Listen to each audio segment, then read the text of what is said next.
Hi there, how are you?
Good evening. Today is Tuesday, October the 8th, 2024, and I'd like to call to order the City Commission work session. Would you please do the roll call? Commissioner Mike Mitchell. Here. Commissioner Rocky Smith. Here. Commissioner Adam Marl. Here. Commissioner Frank O'Donnell. Here. And Mayor Denise McGriff. Present.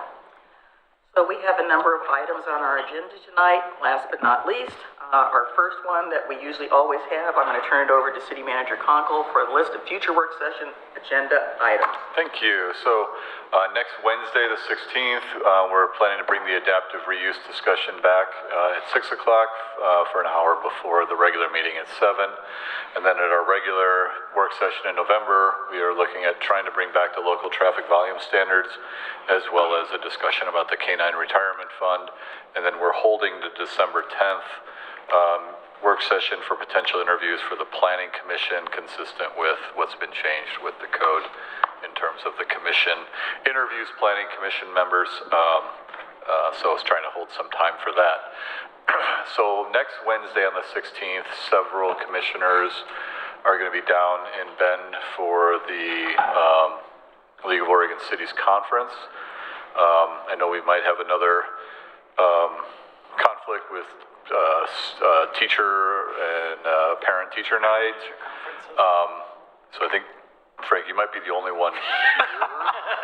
So I guess the question is, do we want to go virtual on the 16th? Yes. Or would you like to come in, like we can have this, and I'm not sure what time you might be done that night. I'm not sure either. Yeah. Well, I was planning on zooming in, so I think... Yeah, I figured there's going to be 4 of us in Bend that night. Yeah, so we Yeah. can zoom in. I think I would be done by 8, but I mean, I could even maybe pay attention to it. It's like I couldn't be live on. So we can do either. We could go 100% virtual, or we could just set it up like we usually do, where we'd have the chamber available, and then the other, those of us not available would zoom in. So really, it's up to whatever Well, you'd I like. could pass this form around, and they could all cede power of attorney to me, and I could do the meeting. Your vote's worth 3. I don't think it's power of attorney. It's some other term. I understand. So you want to know what Frank was going to be having for Yeah, dinner? would the full budget for that night's dinner go to Frank, or would we Maybe he's going to have a full Thanksgiving feast. Maybe that's It definitely got this sidelined a little, didn't they? Yeah, you Nobody else sorry. is going to, I'm not coming, nobody else is going to be. So we should maybe do all virtual that night? Let's do all virtual. Yeah. Who knows, maybe I won't make it at all, so. Okay. I think you should make it. So if everybody's comfortable with Please. that, we're setting out the agendas tomorrow afternoon. We'll make it an all virtual meeting for the 16th. Okay. Any questions about upcoming stuff? All right. Thanks. I do want to say that there is something that I would like to put on a future agenda, because it's been brought up to me a couple of times. So I won't call them abandoned buildings, but I would call them ghost buildings. So there's nothing really going on with them. They may or may not be structurally sound, I don't know, but there is been brought up to me a couple of times, and somebody brought it up at the meeting I had last week, and the council chambers, one of our citizens. So I would say ghost buildings is what I call. And we have a number of them around the community that there's nothing going on, there's no activity, there is just, and they are in various states of disrepair.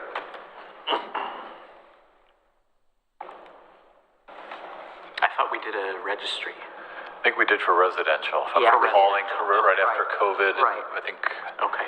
I'd have to check with Brian. I think we had pretty it. much all commercial. Okay. Some sort, and I would say that the person that talked to me about them said that they were community eyesores, and I did not disagree. I'd be in favor of looking into that. Yep. Okay. All right, so next on our agenda is general business report, progress report from the Destination Management Organization consultants and staff recommendation. And I believe that's the two of you. Well, good evening, commissioners, and I am excited about this topic during this work, to discuss during this work session. So As you will recall, on February 7th, you directed staff to identify consultants that will help us establish a DMO, set up the appropriate legal structure, and provide guidance on organizational operations. And you approved a proposal from Whereabout, and for the last 3 months, the individuals from Whereabout and I have been working diligently and for the last 3 months, and so therefore you will get a progress report with regard to what has transpired. Individuals that have been involved from Whereabout include Matthew Landcamer. He is the project lead. Mr. Landcamer has helped state tourism agencies and local DMOs across the country with sustainable destination management planning. Now, he founded Whereabout LLC in 2021 to focus on his work on his belief that every destination can achieve a healthy balance between a robust visitor economy, protection of natural resources, and resident quality of life. Matthew worked on Oregon City's tourism strategic plan back in 2017 during his tenure with the Coragio Group. Stacy Humphrey, she is the destination strategist with Whereabout, and Ms. Humphrey is a strategic planner, community advocate, destination strategist. For over 20 years, she has been focused on community visioning and problem solving, bringing in all community voices and charting a path forward with the broadest benefit and support possible. Stacy founded Stacy Humphrey LLC in 2022 to focus her work on communities, strategy, and economic development. In addition to her work with Whereabout, she is currently working on the Oregon Coast Visitors Association's strategic plan. Cheryl Cumming is also with Whereabout. She is the DMO operations specialist, and Mrs. Cummings' career has included public relations, marketing, brand development, advertising, sales operations, and business improvement district administration. Since 2010, Cheryl has been the contracted Chief Administrative Officer of the unincorporated San Luis Obispo County Tourism BID, known as Highway 1 Road Trip. For the last 7 years, she's also contracted with the Santa Maria Valley Tourism District. Rosalie Westenskow, she is the legal counsel, and as one of the top nonprofit attorneys in Oregon, Mrs. Westenskow has worked with hundreds of nonprofits around the state. She has been practicing nonprofit law for more than 7 years and started her own practice, Nonprofit Law Northwest LLC, in 2018. The focus of her activity has been on nonprofit organizations, including compliance with IRS regulations and Oregon nonprofit law. Rosalie works with nonprofits on a wide variety of matters, including creating new nonprofits, obtaining and retaining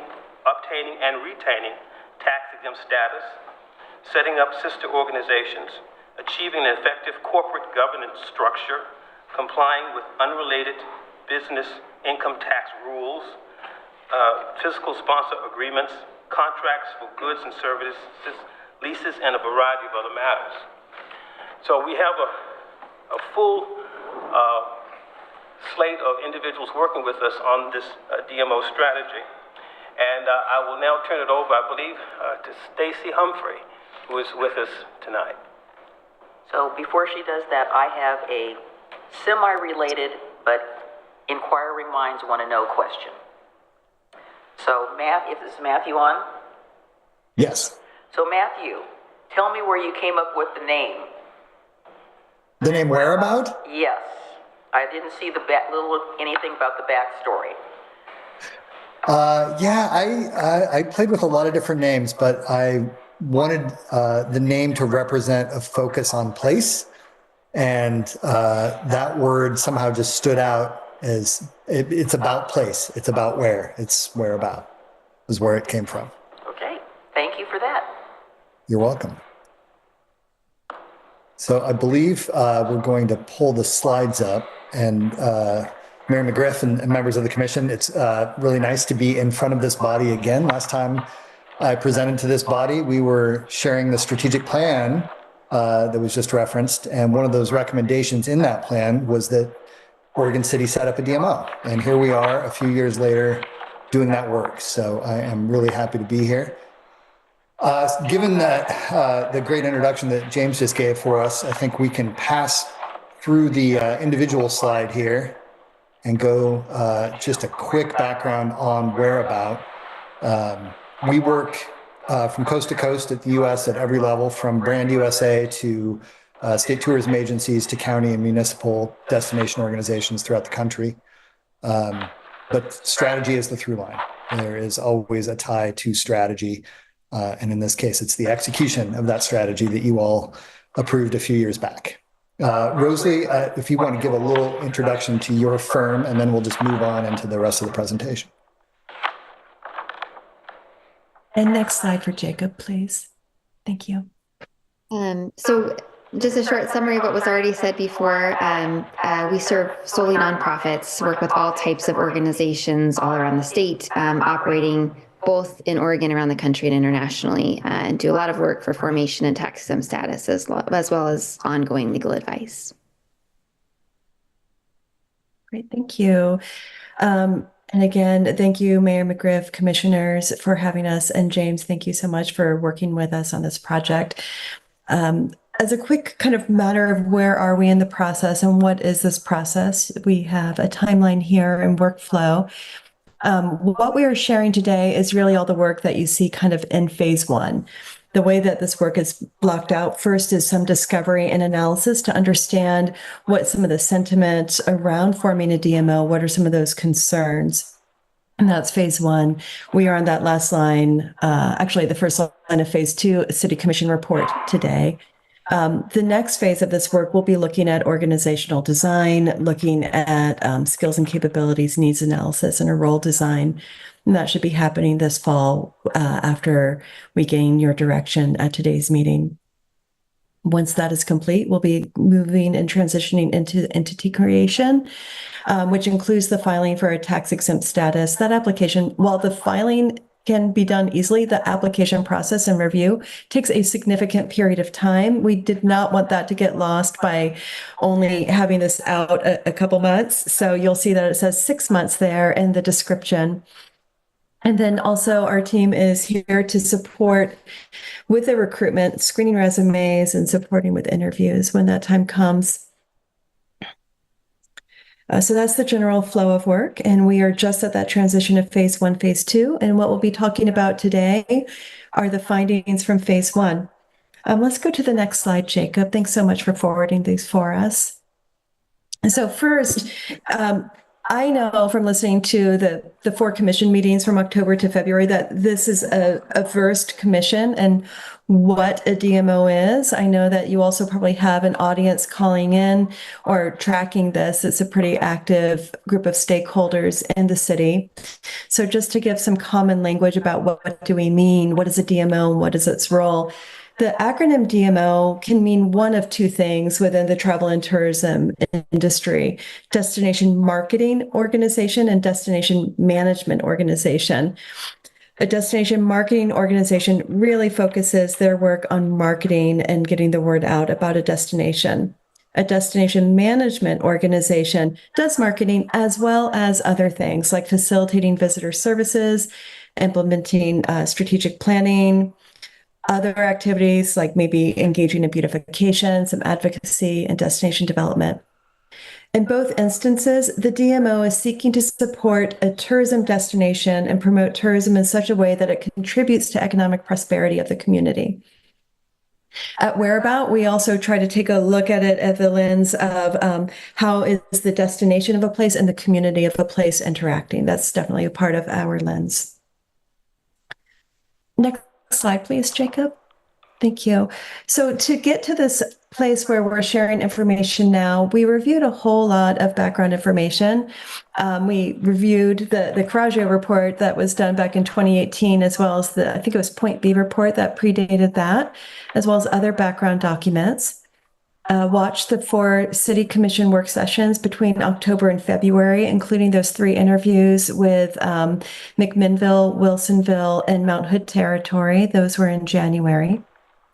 As background, as part of this process, we interviewed 4 individual stakeholders in Oregon City, and those could be elected officials or stakeholders within the community. And then we also launched a survey of stakeholders to get a better understanding of what was important to those individuals. We had 37 responses to that. What we put into our report that you have in your commission agenda packet are high-level findings, 11 high-level findings that we felt really emerged from what we heard and would be important to know as we consider taking that next step and moving into phase 2. So let's go on to the next slide, and we will be on this slide for a little bit, and you're going to hear me talk for a little bit.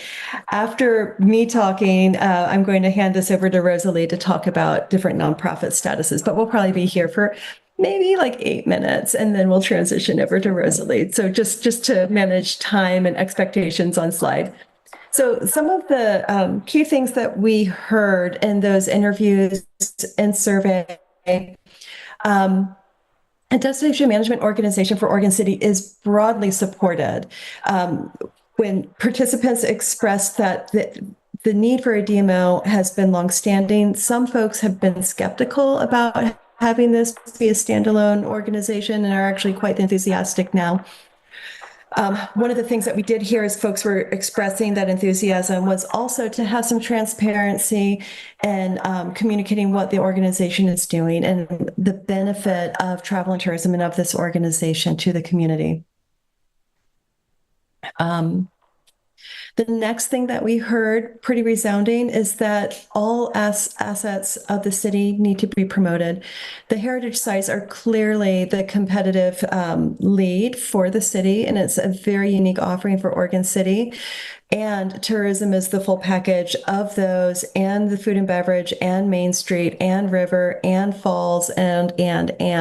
So it's that whole package that gets to be promoted as tourism. Similarly, there was some emergence through the data that we were hearing of making sure that the focus of the DMO is not limited to a single geography, but considers downtown, midtown, and uptown, and the various assets that are housed in each of those. The third thing that emerged from our data is the wealth of wonderful partners that are in the region, be it Mount Hood Territory, neighboring cities like West Lynn, and some of the past successes of doing joint efforts between cities. Also, the megaphone that you get from Mount Hood Territory and Travel Oregon to start to get the word out and understanding how all of that works. So leveraging those partners will become really important to enhance the impact of this new DMO. Number 4, while there is overwhelming and broad support for a DMO, there's also concern about its fiscal impact, what exactly is happening financially with the TLT that comes into the organization, what exactly can it support as far as staff and marketing. And then there's also some concern throughout some of the survey that we heard of, well, what is the impact to various sites for grant dollars or the visitor center? So I think that my own read on this is that there's a bit of a vacuum of information, and people may be creating stories in their minds about what will or will not happen with this DMO, and it would be wise to answer those questions pretty clearly about the fiscal impact for this organization to be solvent and sustainable, but then also what does that mean for the broader ecosystem of organizations in Oregon City? Number 5, Folks were clear that it would be important to delineate clearly the roles and responsibilities of the DMO as it relates to other organizations within the broader tourism ecosystem of Oregon City, meaning the heritage organizations, the downtown organization, the Chamber of Commerce. They all have a little bit of a part to play, and just understanding where those swim lanes are really clearly one organization or the other would become really important. The sixth, this was a question thinking ahead of this DMO existing. What do you imagine that this DMO would do for Oregon City? What we heard is that folks really wanted it to find its feet and dig into marketing and really start to get Oregon City on the map before it transition more into management, but that there was a strong desire for this organization to shift into management type roles at some point, but not to bite off so much that it could not be successful. I think that there's a lot of interest in the organization being successful and not over-promising what it can do in the first couple of years while it's finding its feet. So I think number 6 sounds a little contradictory. I actually disagree with number 6. I disagree with it for the same reasons I've said throughout this process. You have to have your product in line, ready to sell, ready to market. I'll give credit that we've done some nice advertising, but we've been unable to align our resources, and that's the marketing function. I think you get off to a false start that if you advertise heavily and you cannot deliver on the promise, It won't come you back. suffer for years afterward.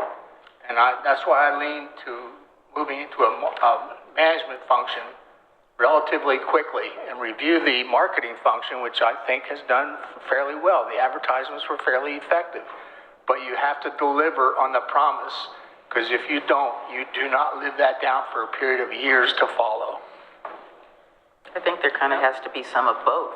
I mean, you have to get your organization, you got to have the foundation in order to build, to do the next step. So how do you do that when you just, like you said, you start out doing one thing? I know we're not here to debate it, but it's just, when I read this in the document, I said, well, I think there's two things that are, how do we help align that?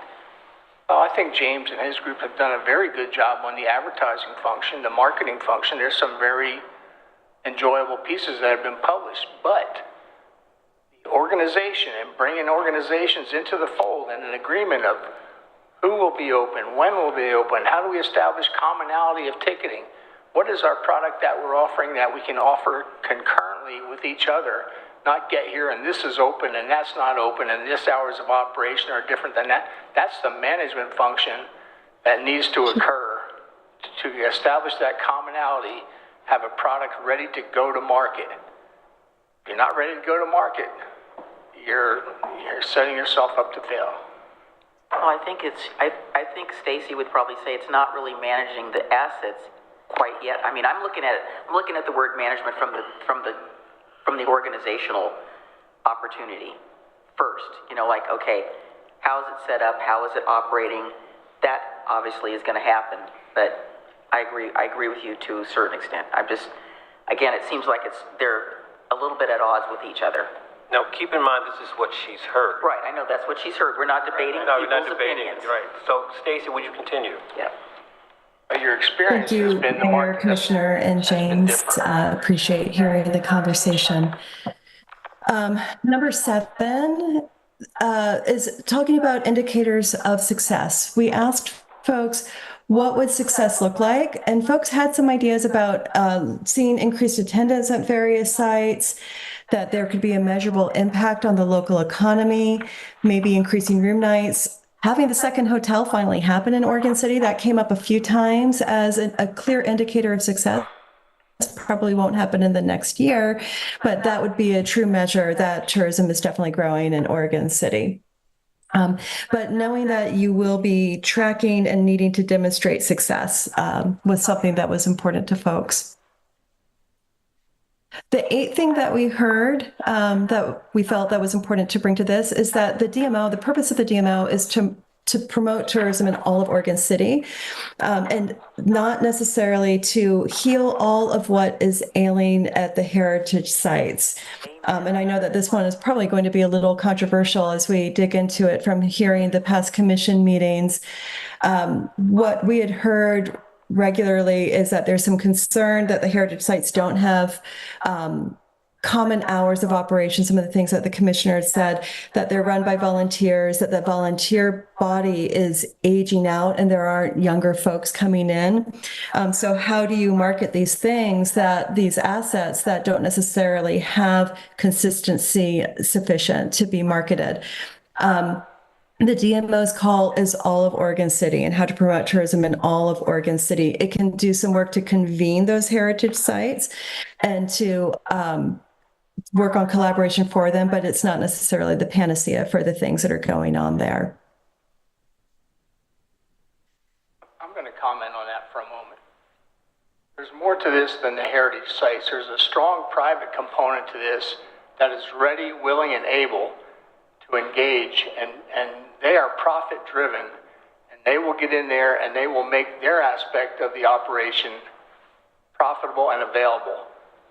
And some of those people are in the audience tonight, but I mean, that component, whether it be the outdoor component, the fishing guides, the kayaking, the touring led by private components, those people are ready to go. They don't have staffing problems because they are a business entity unto themselves. They're ready to go. Some of them do have Absolutely right, Commissioner. If you see number 2 on this list, all assets throughout the city need to be promoted. That is indeed making that reference to all those other players within the tourism ecosystem, such as those you mentioned. Number 9 was an expressed interest to make sure that the board composition have broad representation of all those tourism assets. Again, while Oregon City has an incredible heritage history and something that is its competitive position and advantage, the board for the DMO needs to reflect all those tourism facets, heritage as well as downtown and food and beverage and river and so on and so on. To make sure that all those voices are there, and that also that geographic distribution is also represented. Could you say that again? That last sentence? There's with the board to have both multiple assets represented on the board, such as heritage, food and beverage, downtown, river assets, as well as geographic representation, that there be someone on the board from downtown, midtown, and uptown, so that nothing is overly weighted towards one geography or one tourism asset.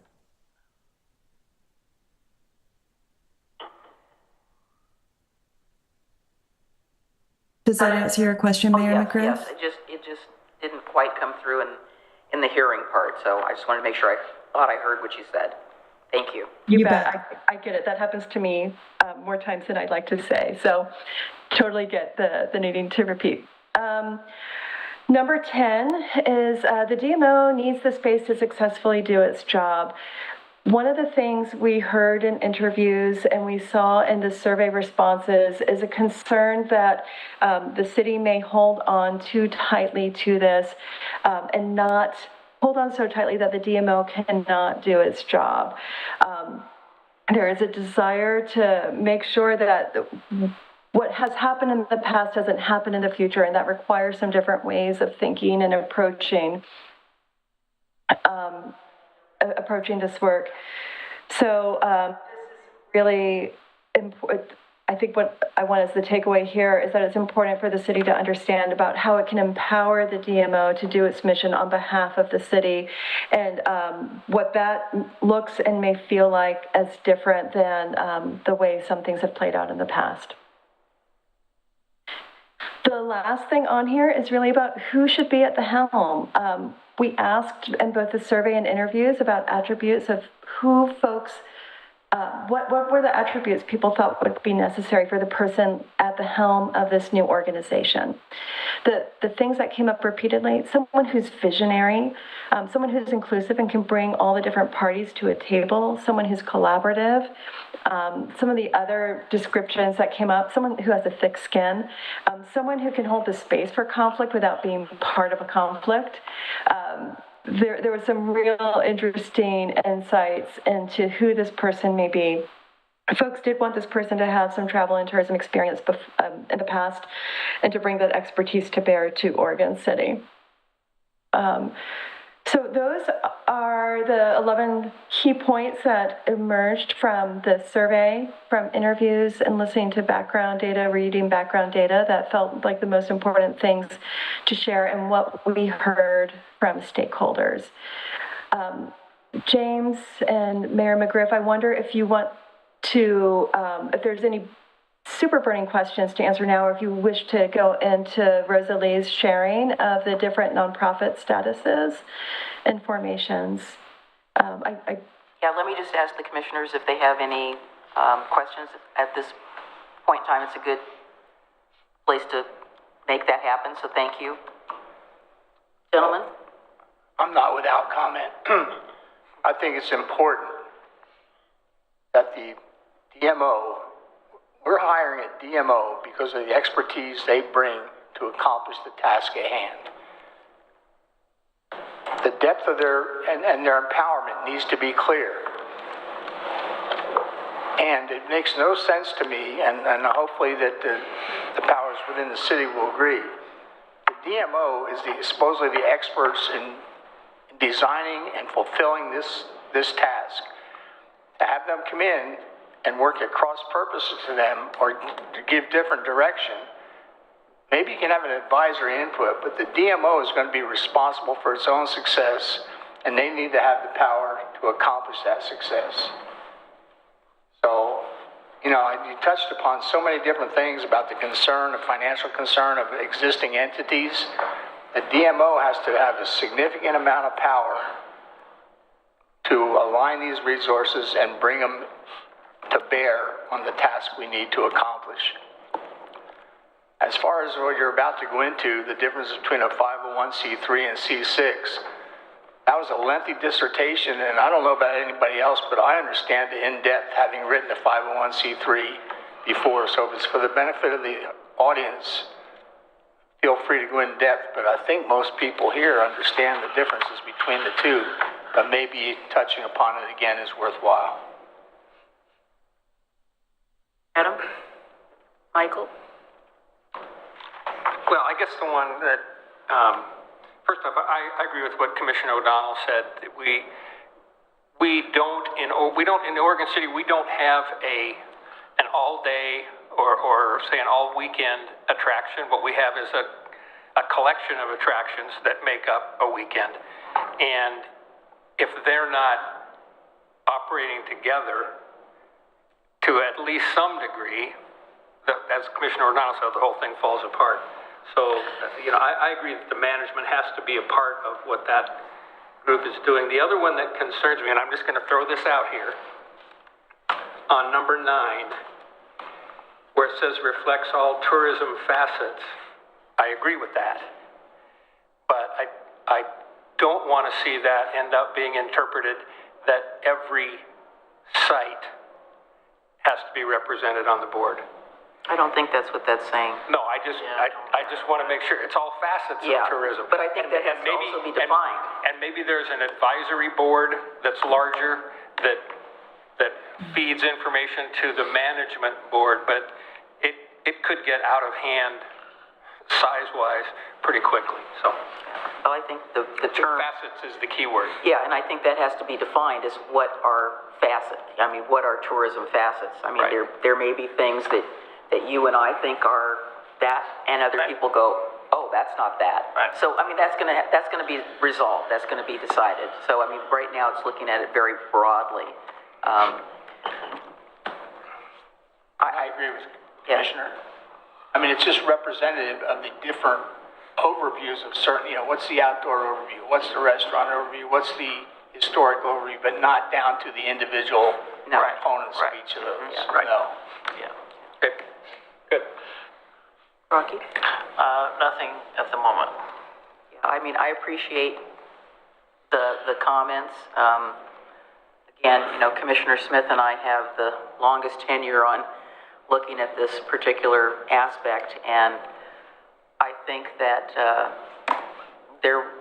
with the exception of maybe 2 or 3, there's nothing on here that I haven't seen or heard, and I'm not saying that it's good or bad. I'm just saying they're comments that we are all aware of. I think that in terms of talking about the differences, I think it is important. I mean, I will say I think I have an understanding of what a 501c3 is, since I've also, like you, set one up with the paperwork. But I think it's important to have the conversation because they are different, and it's the same thing that Stacy said at the very beginning. I wrote down in my notes here, you know, we've got DMO / okay, is it a marketing or is it DMO? Is it management? And there is a difference between the two things. There's also a nexus between those two things. So maybe it does some and maybe it does other. I'm not saying there's any decision. I'm just saying in my head, I don't totally see them as being two separate columns, but that there may be some intersection where they come together, which they should. But anyway, so I think you're going through this would be fantastic. I know some of our organizations in Oregon City operate as 6s and others don't. Others operate as 3s. So. Well, Mayor McGriff, let me pass. I'm going to mute myself. And Rosalie, if you'd like to share, Jacob Wiley will be able to forward the slides for you when you want him to change, okay? Excellent, thank you. Jacob, would you mind going to the next slide for me? And also, I failed to introduce my paralegal when I was talking about the practice. Kaylee Bishop is here with us as well. She'll be doing some of the formation work with me, so she's attending tonight. It sounds like the commission has a good handle on C3 versus C6, but for the audience, I'll do a brief overview and as a bit of background first, for those who haven't worked with nonprofits in the past. When creating a nonprofit, there's 2 main steps. First is incorporation on the state level. What I would recommend is incorporating as a mutual benefit corporation. There's 3 types of nonprofits in Oregon, and that would be the one that makes sense here. And then the second step is going on to get tax exempt status from the IRS. So you can actually be a taxable nonprofit, but we'd certainly like to go on and do that second step. The 2 options that came up in discussion, there's many types of tax exempt status, but 501c3 and 501c6 were the 2 that were discussed in our meetings with James. They have a lot of similarities. I'll go through C3 status first and then C6 and talk about why I believe C6 status is a much better option and really the only option to get tax exempt status for this organization in the way that it's been envisioned. So 501c3 organizations do not pay income tax. They are eligible for grants from other 501c3 tax-exempt entities. And also donations from individuals can be potentially deducted on those individuals' taxes depending on what their filing is. Could you give just a quick example? Sorry, what, Mayor McGriff? Could you give an example of what could potentially be tax deductible? Because people, I think the impression I know in the community is people think 501c3s, everything is automatically tax deductible, and that's not true. So it really depends on the individual taxpayer's filings. So if the individual is itemizing their individual taxes, then they can deduct their charitable donations. Otherwise, you do a standard deduction. So it depends on that individual and their income and how they're doing their tax filing. For a business that donates, they would usually be taking that as a business expense, so it wouldn't be really much different from a donation to another or a payment to another entity. Does that answer that question? Yep. Okay. 501c3s are more heavily regulated by the IRS because of this ability for individuals to potentially deduct donations on their own taxes. And they must be organized and operated for one of the following purposes that are listed on the slide. charitable, religious, educational, scientific, literary, testing for public safety, fostering national or international amateur sports competitions, and preventing cruelty to children or animals. Charitable is a very broad term, and it can include a lot of different things, including lessening the burdens of government. But when you look at private letter rulings from the IRS has consistently stated that promoting tourism is not a 501c3 exempt purpose. So they've denied organizations that have applied for C3 status that are doing similar activities to what is imagined for the DMO for Oregon City. Questions on Yes, I have. 501c3 status? Yes, I have one. So, Yeah. since this is your wonderful area of expertise, I was kind of curious why there isn't anything in here about the DOJ, Oregon's DOJ. They have a charitable, well, as you know, there's a section that regulates this as well. And I think a lot of people don't know about that or recognize that. So the Department of Justice here in Oregon, like Mayor was saying, has a charitable activity section. They regulate only one type of nonprofit entity in Oregon, and those are public benefits. So most 501c3s are a public benefit in Oregon, and they would be regulated by the DOJ, which requires basically an extra tax filing with the DOJ every year. However, I'm recommending that we incorporate this as a mutual benefit, which is not required to register with the DOJ and is not regulated by it in the same way as a public benefit, although it is still required to follow the Oregon Nonprofit Corporation Act. Well, I have some experience with our friends at DOJ, and it was very positive, so I'm not saying anything negative about it at all. But yes, I've dealt with them quite often. I agree. The DOJ is very reasonable to work with, and not a barrier for nonprofits in my experience as well. If there are no other questions, Jacob, would you mind moving to our next slide about 501c6 status? So similar to 501c3s, a 501c6 organization does not pay income tax. They are primarily, or I should say quintessentially, member organizations, which is a difference from a public charity 501c3, which is intended to serve purely the public as a whole in a charitable way, essentially. Unlike a 501c3, donations to 501c6s are not tax deductible by individuals. Now, I had mentioned before that a business that donates or in other ways gives some kind of asset or payment to a 501c3 would usually deduct that as a business expense. The same is true for a business that might be donating, paying dues, or other payments to a 501c6. A 501c6 must have meaningful membership support. The IRS has not clearly defined what that means, but various rulings by the IRS indicate that that means that members are paying dues or in some other way giving voluntary donations or amounts to the organization. They may also be giving donations of time or other things like that, but usually what we would see is dues. A 501c6 must be organized and operated for business leagues, chambers of commerce, real estate boards, boards of trade, and professional football leagues. And tourism organizations are usually included under the Chamber of Commerce or Boards of Trade heading. In this situation, I would recommend applying for 501c6 status for the Oregon City DMO.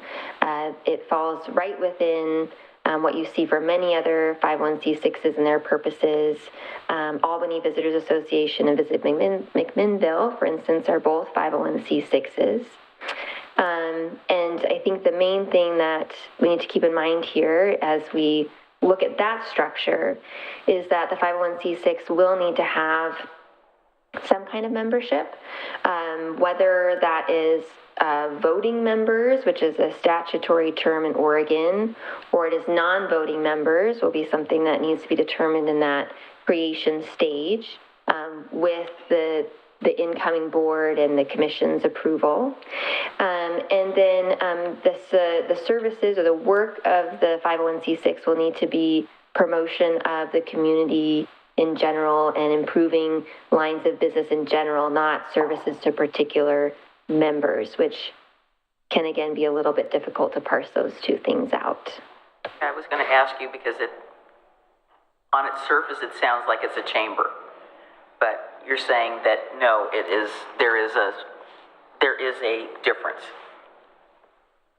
Yes, and I think really the difference is just in the scope of the work, that it would be going beyond just businesses in the community and also include other organizations, potentially the heritage sites, things like that. And it wouldn't have the name Chamber of Commerce. In your experience, what acts have you seen that fulfilled the meaningful membership support other than payment of dues?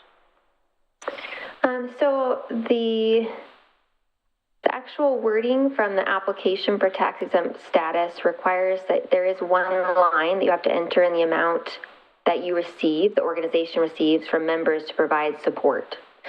So that is a pretty broad definition that could include donations of assets, meaning perhaps assistance in, printing flyers or space to use, or it could be sponsorships for events or donations of some sort. It could be contributions of time or expertise. But unfortunately, the IRS hasn't told us exactly, but those types of things seem to qualify. I understand the in-kind contributions type of thing. My concern is I wonder if those who are about to benefit feel that the city alone is going to finance this with no input from others. And I'm curious if there's been any discussion on that, but there needs to be. So I have done a little looking at that. It does look like some of the C6s that are doing similar work in Oregon get significant, have most of their income from a source like their city that they're contracting with. But certainly traditionally there would be more member involvement. And dues are the most typical thing, but I think there's other ways to structure that.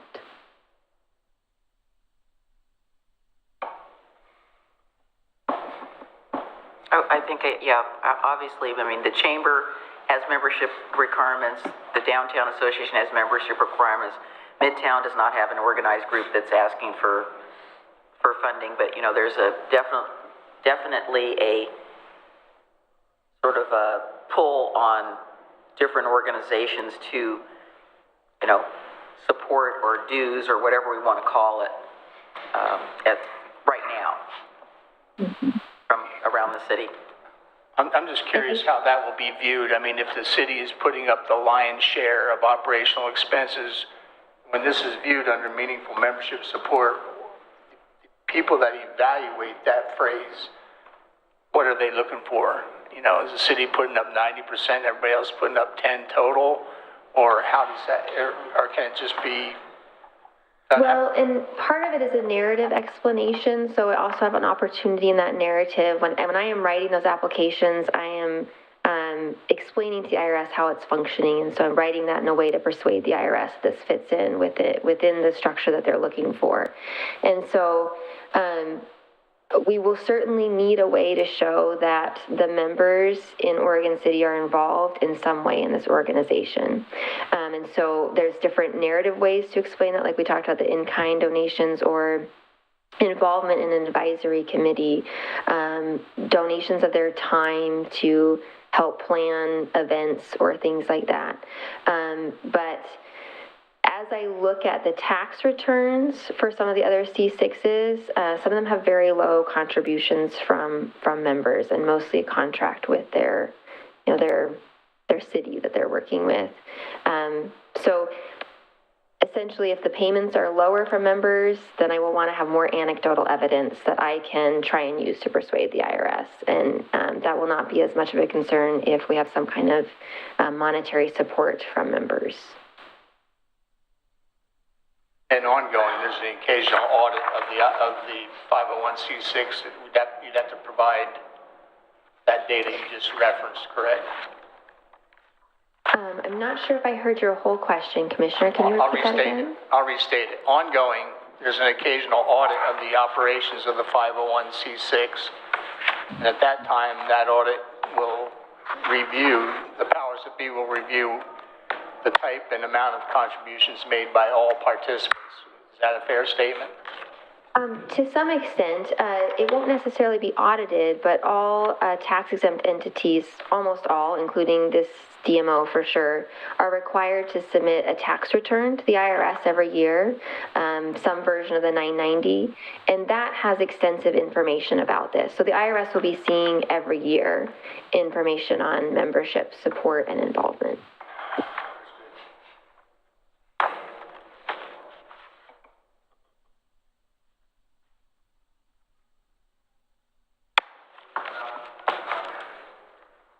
Other questions about tax-exempt status or structure? One question. I think you had Go ahead. one question here, just for clarification, with regard to diversification of revenue for DMO. DMO certainly could accept sponsorships from businesses for special events. The DMO could accept contributions from businesses, and the DMO can go out and seek contributions from businesses to help supplement what the city would give. Would that be fair? Yes, it is able to do that. Okay. That would have been one of those questions if I'd realized about the dues structure that I would have asked the folks from McMinnville and Wilsonville. But we can still ask them. Could be via email, and you could ask them that question. Be interested to see how that works. I've got one kind of easy question, and then one that I don't even know if I can even say it, because it's too complicated. On your 501c3 slide, it said that 501c3s can apply for grants. Can a 501c6 also apply for grants? Certainly it can apply. It's very unlikely it will receive them. So other 501c3 organizations are required to follow certain rules in how they spend their funds. If they give funds to a 501c6, they will have to have a significant amount of oversight on how those funds are spent to make sure they're only used for 501c3 purposes. So for that reason, 501c3 entities are usually very reluctant to give grants to 501c6 or any entity that's not a 501c3. I'm not saying it's not possible, but it's up to those granting organizations, and they're not usually willing to do that. Okay, got it. Thank you. So I'm just... But before you go to your question, Yeah. It is interesting that they cannot, because there are, just like Meyer Memorial Trust and any of the others, you have to be a 501c3 in order to apply for them. There's just so many across the spectrum. And to date, in any of the ones that I'm aware of, I've not seen the 6 being allowed to apply for any of those. And there's a lot of money out there. Yeah. Correct. Okay, so on this meaningful support, would the city, whatever the contract amount is, which is coming from the transit room tax funds, so that obviously is considered support, I assume. So if that's, I think I was surprised to read that there needed to be meaningful support from members, because as I was envisioning this thing, all of the funding was coming from the transient room tax. And I think there's going to be some red flags thrown up if whatever the heritage, whether it's a heritage site or one of the river asset companies or whatever, if they now have to contribute financially to the DMO, which used to be funded through as a city staff position, and now it's going to be independent, and now we have to help pay for it. It seems, well, first off, it seems counterproductive because they're all struggling financially anyway. So like I said, I'm not sure I can wrap a question out of that. Well, but DOCA is doing the same thing. DOCA gets money from the city, but also DOCA is doing other things to raise money. So it's not unlike that experience for a DMO.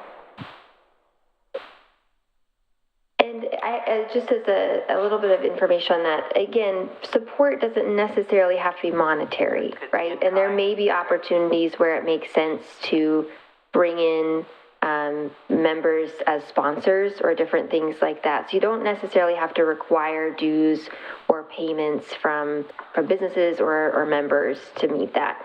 And like Mayor McGriff said as well, I think talking to Visit McMinnville and Albany and Wilsonville on their exact numbers will be helpful as well.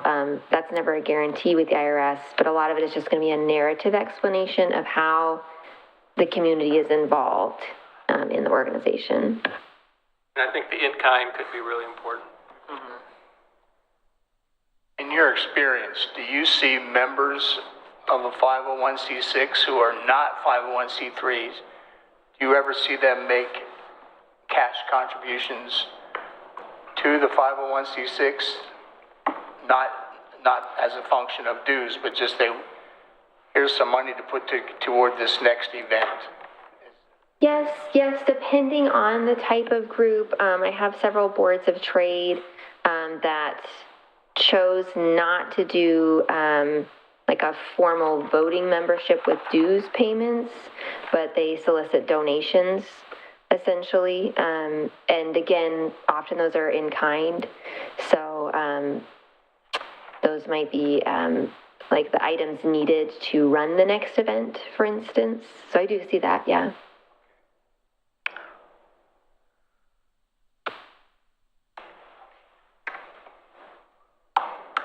Okay.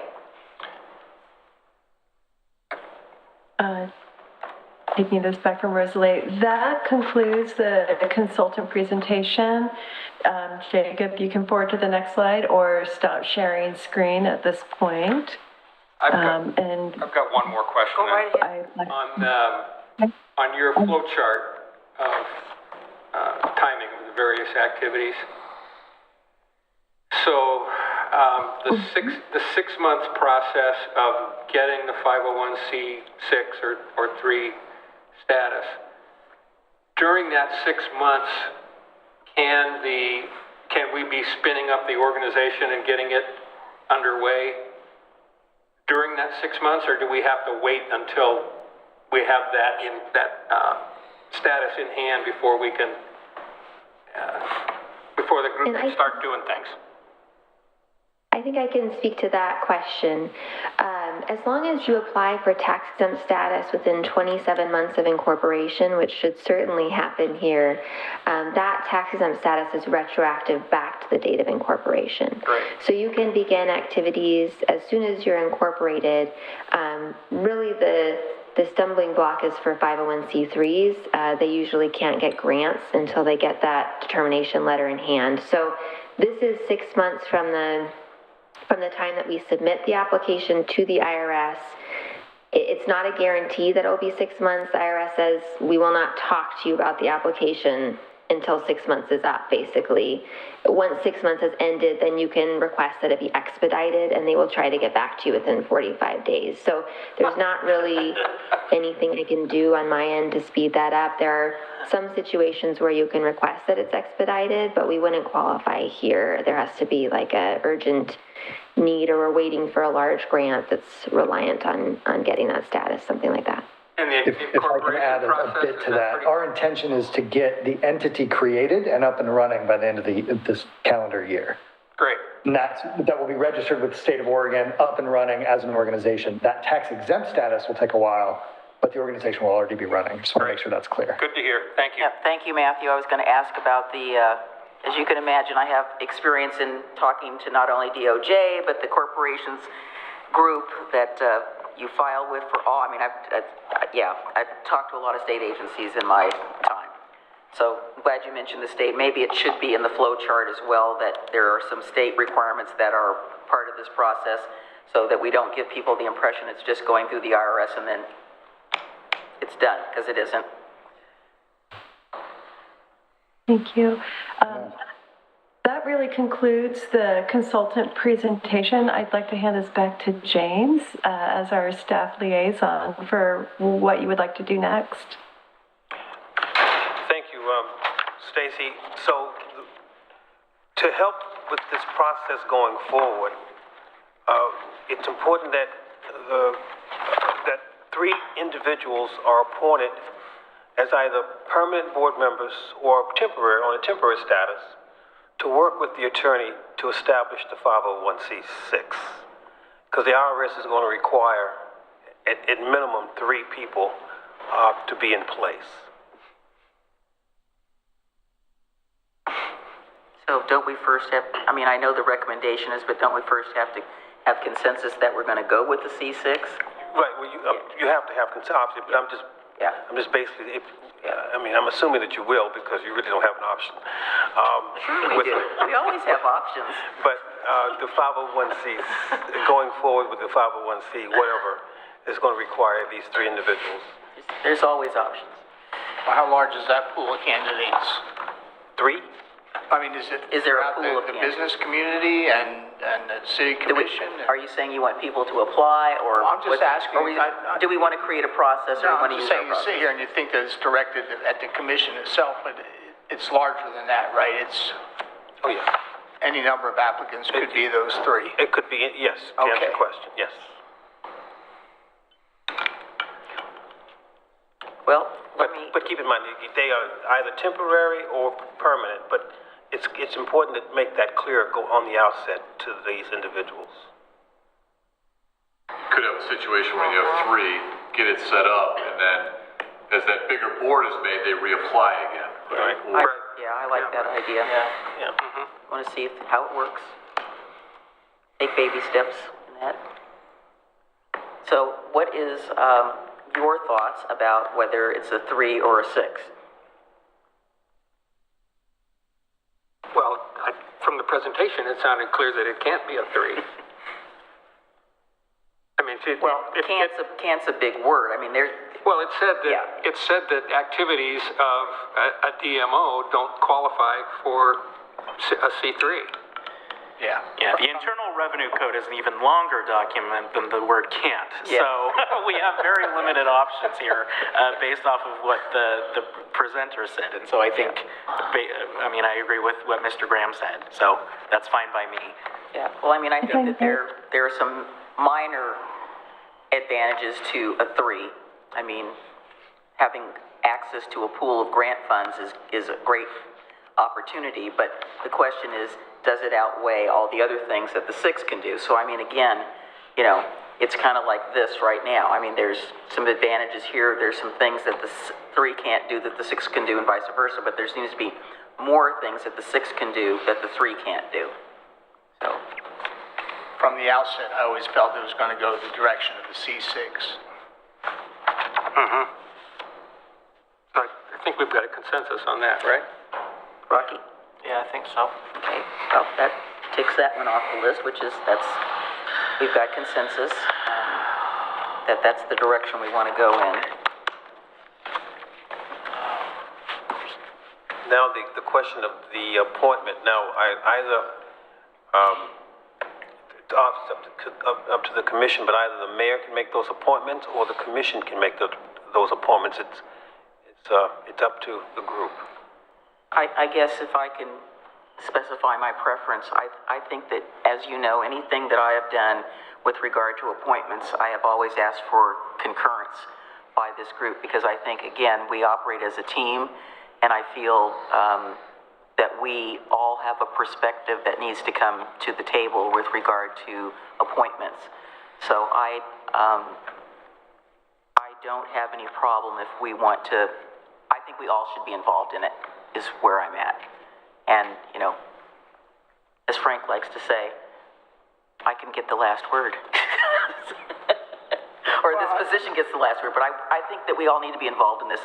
This is too critical of a process to have one person, although, like I said, I've always asked your concurrence on any of the other appointments that have been made, so I think we should all be involved in the process. That's how I feel about it. Well, when I look around the table and I look at the diversity of experience that this commission has, private sector, business development, public sector, combination of both, I I like the idea of whether the ultimate decision is made by, I don't care, but I know we, as a commission currently functions, have engaged each other in critical decisions. Yeah, and that's important, that's very important to me. So, I think we put out the word, and we can have a short time turnaround. Doesn't have to be a long process. So some type of an application process for 3 positions that would be non-city commission members? Yeah. Of the 3 positions? Well, they don't necessarily have to be non-city commission. I guess that's what I was thinking. Do we want 1 city commissioner on there, or do we want none, and it's just appointed based on this recommendation, an interview, and approval by the entirety of the commission? I think my gut is on the initial startup is that one of the 3 would be a city commissioner, and that would not be permanent. I would think, I think there is some value in having one of that perspective. Exactly. To the process. Exactly. Yeah, but not having their input is not weighted any heavier than anyone else's, just to bring that perspective along with the private enterprise perspective. Yeah, just like some of the other DMOs, I think there has been a city liaison. Yeah. And I think that's important. Again, it's a cooperative process.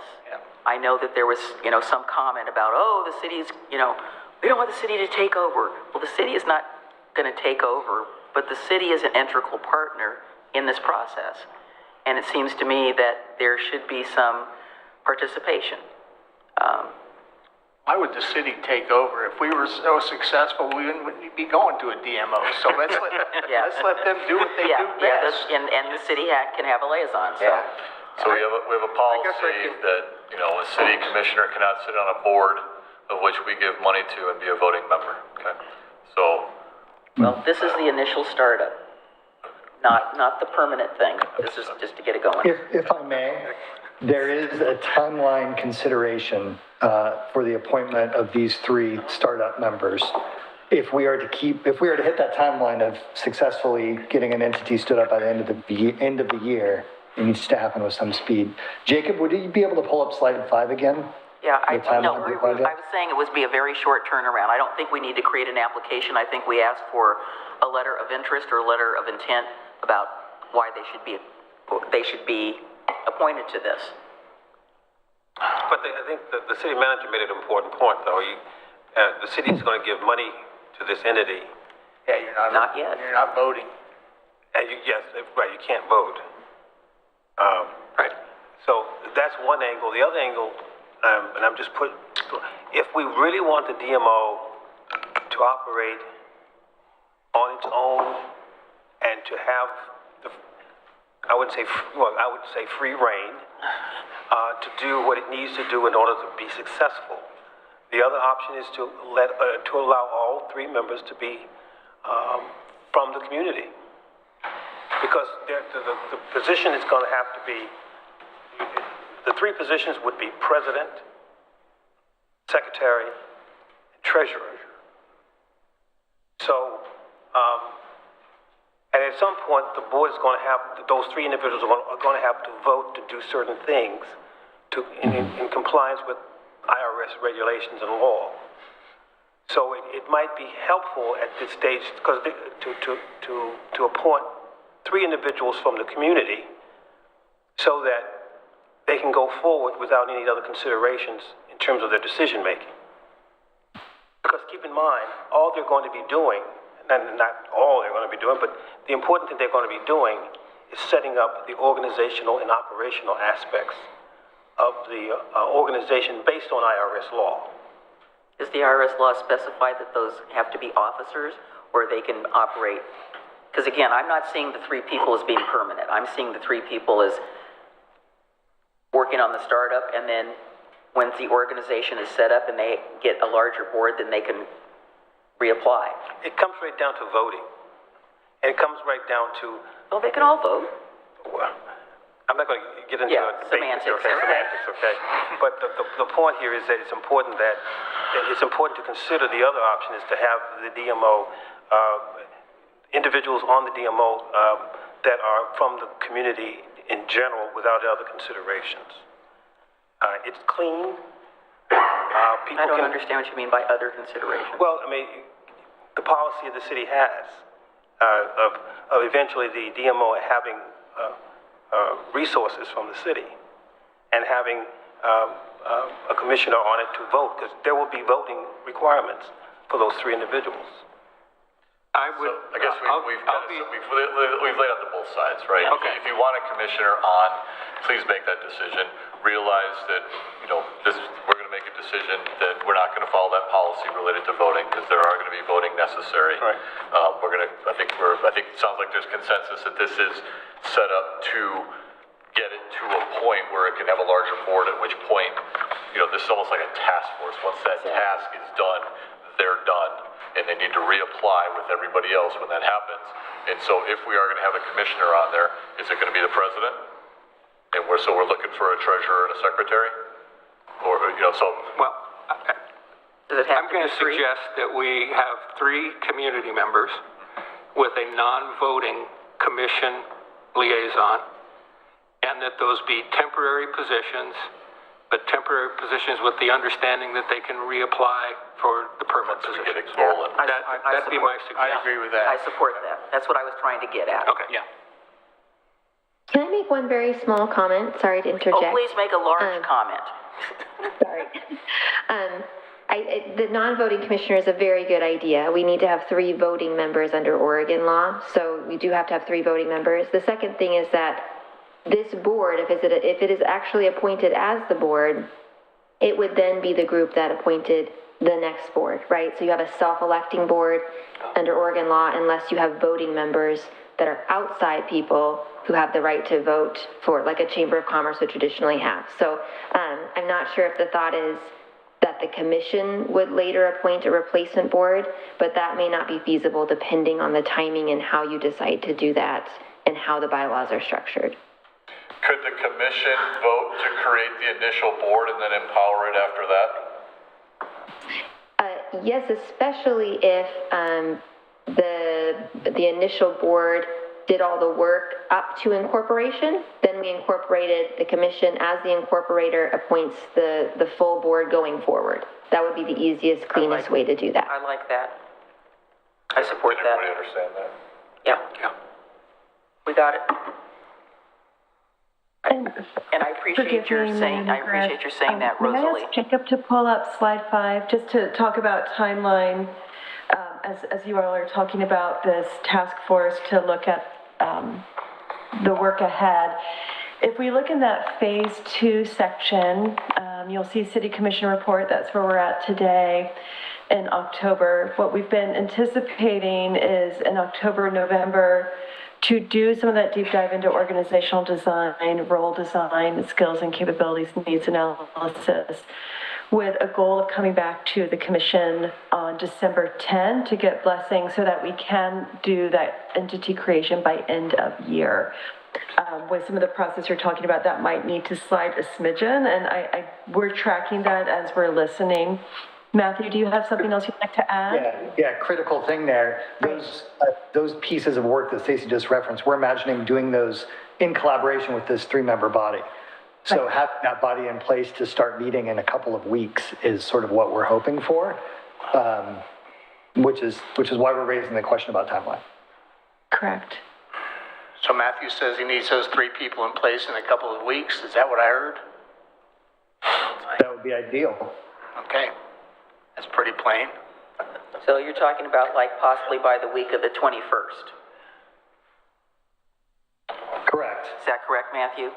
Well, we have another city We have commission. set aside some times that week for that first wave of meetings that we would be hopeful that any appointees would be able to, one of those times would work for the appointees. Do we have any constraints on that, Mr. Conkle? We could also call a special meeting for the purposes of just doing that. By October 21st? No, he said he wanted by the week of, saying, I didn't say the day, I said the week, I said you're talking about the week of the 21st.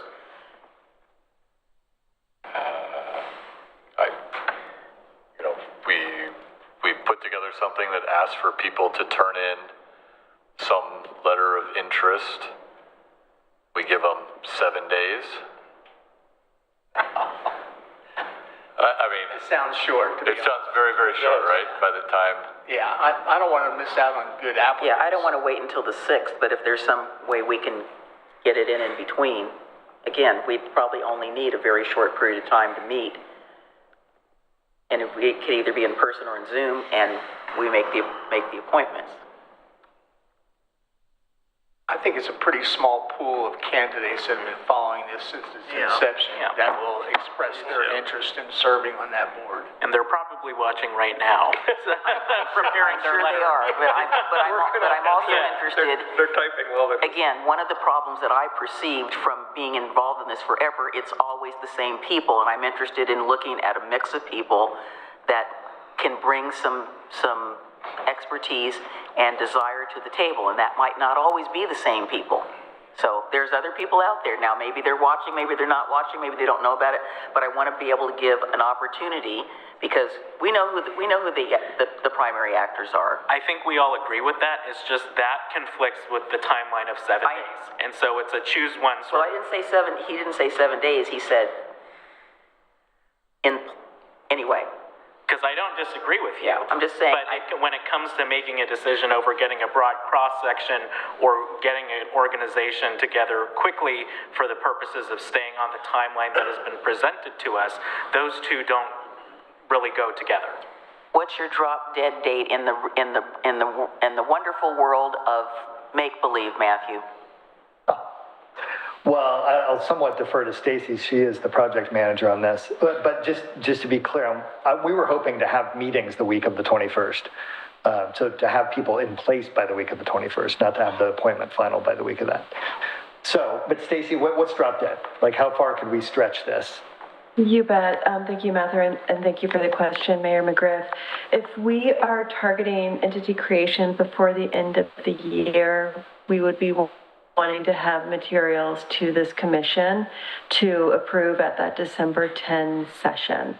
It is October 8 now, so 2 months is a short period of time, knowing that we also have to get a packet in advance, so that would be in before Thanksgiving. So in order to do the work of what does this organization look like, what does a role description look like for the person at the helm, there's a whole lot of work to do before that December 10 meeting. We proactively held a handful of dates that week of October 21st to meet with this task force. Tony, I think that was really great wording to do that deep dive. And then another few days in mid-November to continue that deep dive with Cheryl, who's been quiet on this call, but is going to be so incredibly active in this next phase. You have no idea. I'm so glad she's here. But we've had some dates held aside so that we could meet that December 10 date. And that is really the thing that is driving the urgency with this.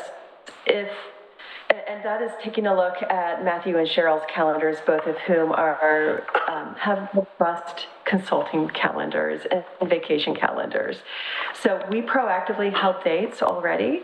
If it's not possible, we may just want to look at the January date instead. But that starts to creep into winter, spring, and I know one of the desires of this commission is to ensure that the DMO is up and running before next summer. So they don't have enough. But you can always, you can always do. Right, so we're trying to be really mindful of all that. I'm going to zip it, I see lots of hands up. Let's say one other thing about, we could potentially. I think we lost our sound What we didn't look at is evening meetings. We can't hear you. They're getting frozen. Oh. Did I freeze up for a minute? Can you hear me? Well, because the lips were moving, but there was no sound coming out. Because what I was going to say, Stacy, that you can always do what the, we can always do what the Catholic Church does with the white smoke coming out of the chimney. The group here could just appoint 3, and then without waiting for, and just ask someone if they would agree with the appointment. Thank you, Cardinal Graham. So for me, I think the white smoke might imply that we're shooting off fireworks. I don't want to go there. So for me, getting back to what your concern was, Mayor, I think, again, I agree with that, but I think where that's most important is when we get to the creation of the actual board. What we're talking about is the temporary 2-month group of 3 or 4 people who, as we've already stated, are going to have to reapply for the actual board. And I think when we are talking about trying to just get something up and running, again, looking at the pros and cons of having that broad cross-section from the very beginning versus having it later, but being able to actually start the creation of the organization sooner because of that is the direction that I would tend to. I think we can do it. I think, we don't have to have a long timeline, and you said 7 days. If they're interested, we put out the announcement tomorrow. We ask for the letters to be sent in by, what would be our drop dead date? And we do it on the 16th. It gets done. Okay. Okay. Next 16th. Okay, it's 8 days? Yeah? Okay. I think it's possible. Yes, sir. I think this starts us off on the wrong foot with the group that we've been trying to build trust with. Going this fast. My comment or we just appoint somebody. Right. I actually think an appointment is probably more in line. And here's the reason why. And I think we all have the idea what the usual suspects mean, but the usual suspects in this context are the people that they built this on, that are the people that have been involved in this process. Any new person throwing their hat into this DMO thing has no idea that we've had this conversation over the last 2 months or what it's about. So We don't know that, though. well, we don't know that, but we also know that the people that have been meeting to get to where we are today have a full understanding of this entire process because they led us here.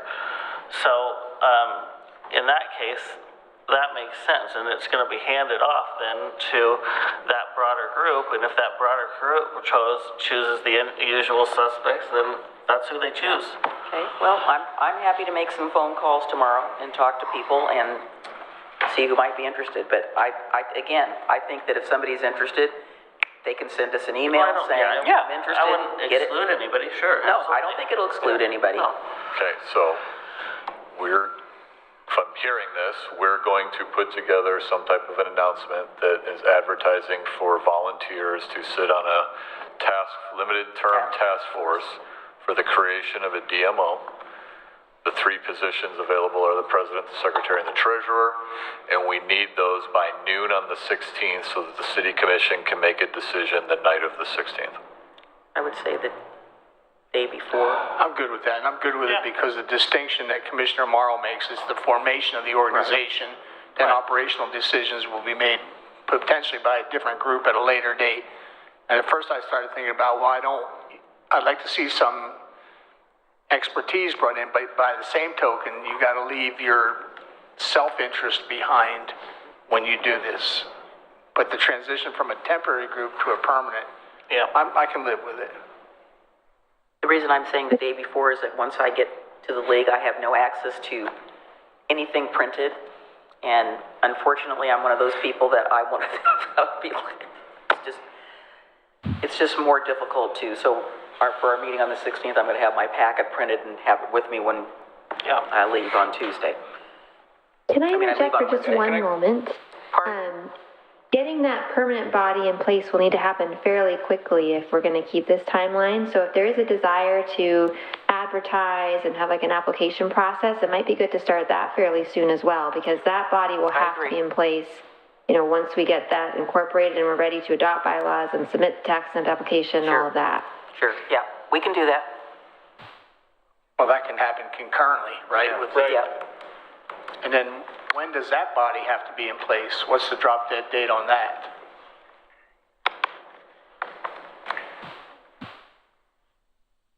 Maybe Stacy and I will handle this together a little bit. If we incorporate by the end of the year, and then depends on when we want to submit that tax exempt application, it's going to have to be in place, I would say, probably a month before that, so that I can finalize things with that board to submit it. Okay, so we could do that on our second meeting in November. End of November, Rosalie.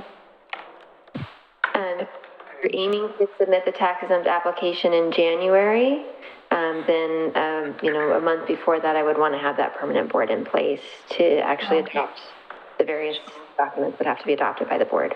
Just looking at commission meeting on December 4th. Yeah, we have a commission meeting on the 20th, and then our next one after that would be the 4th.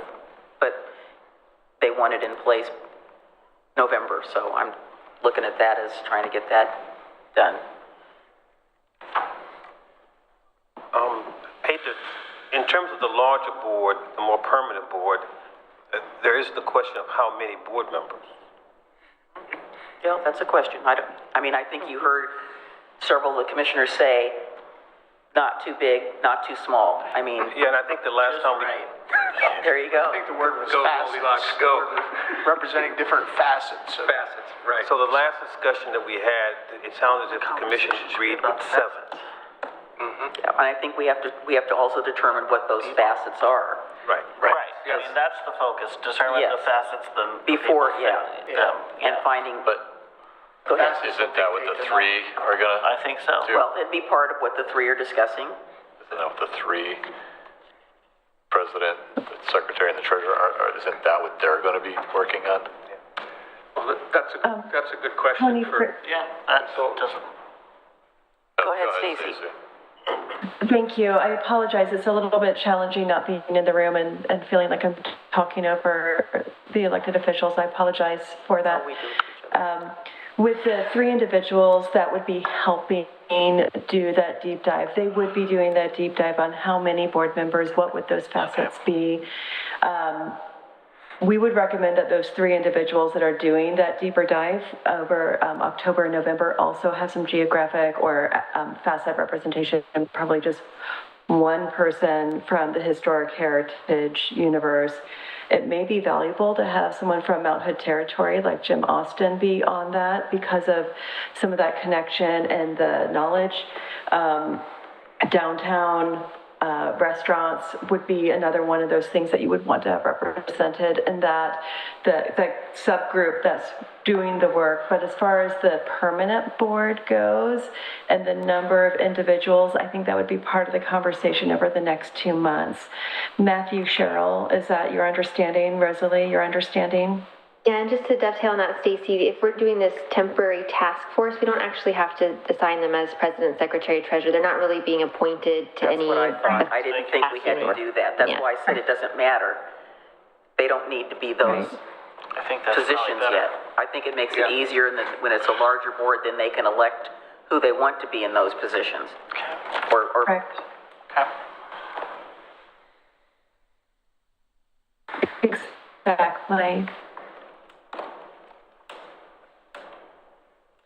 so Okay. let's try to shoot for the 20th, make those final appointments. November 20th? Isn't that what they said? They wanted it in place by November. Are we saying?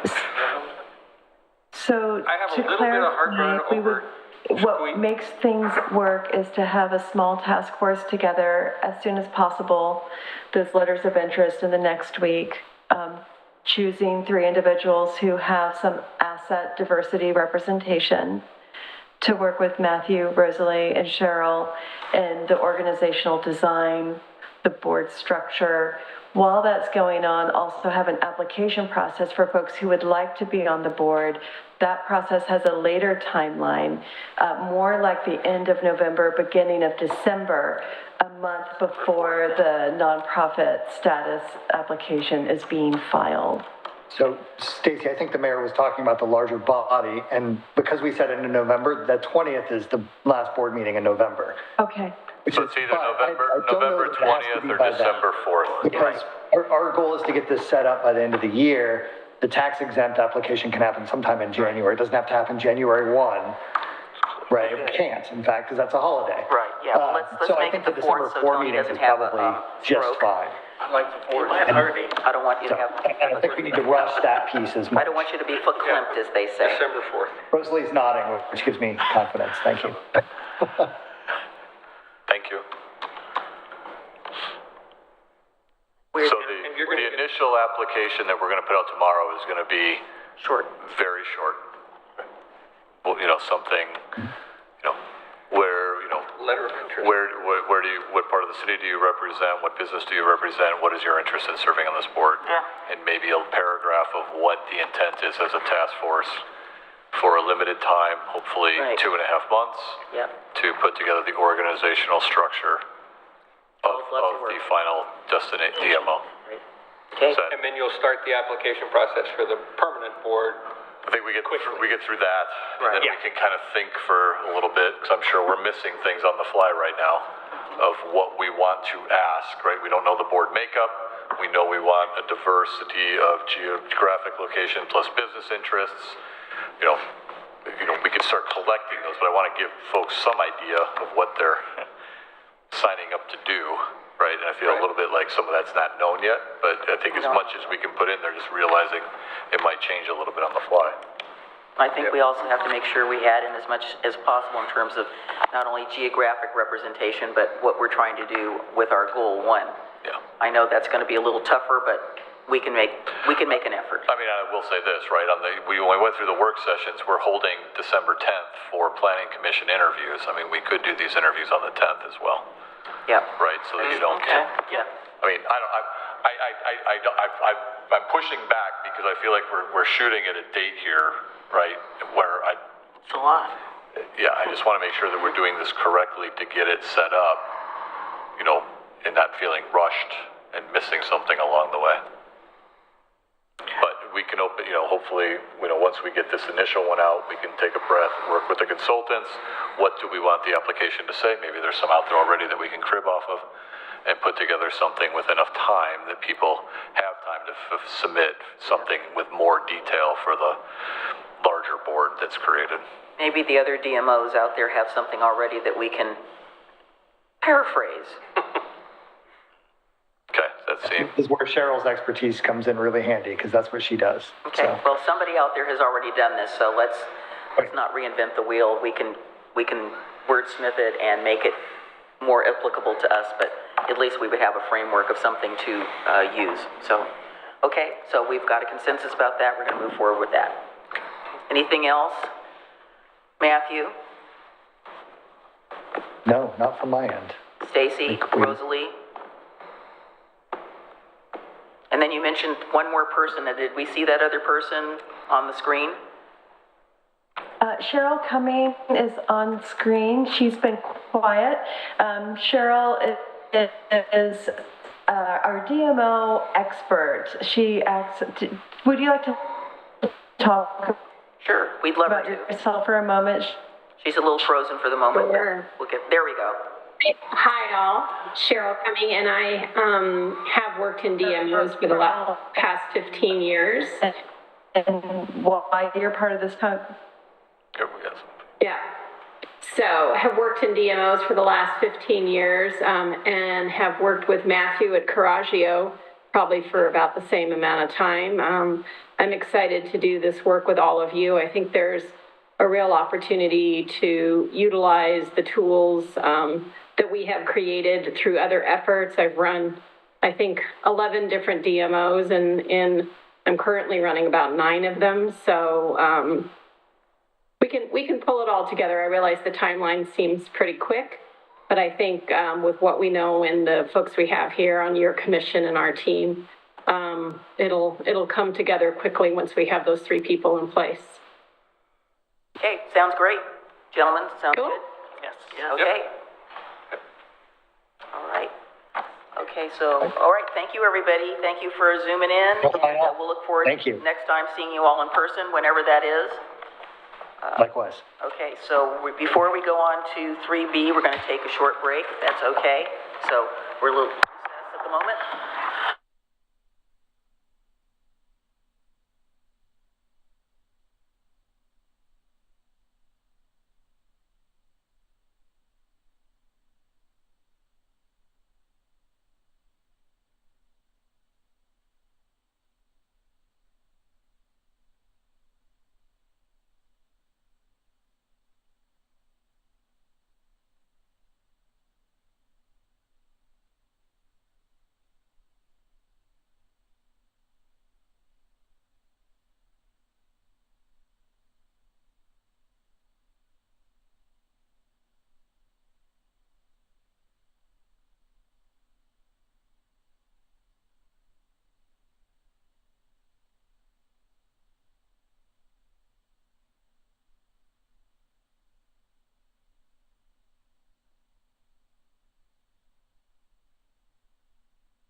back.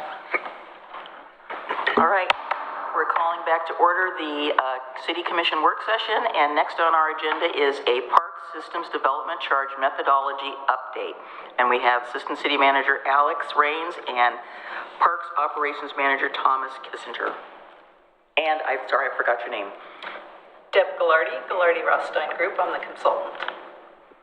Yes, so just real brief, what I will say is that we're here this evening to begin the discussion on Parks SDCs. So we are wrapping up and finalizing the Parks Master Plan, and of course, as part of that, we have a new capital improvement plan we've been working on, and we need to now look at how we're going to adjust SDCs accordingly, according to that CIP.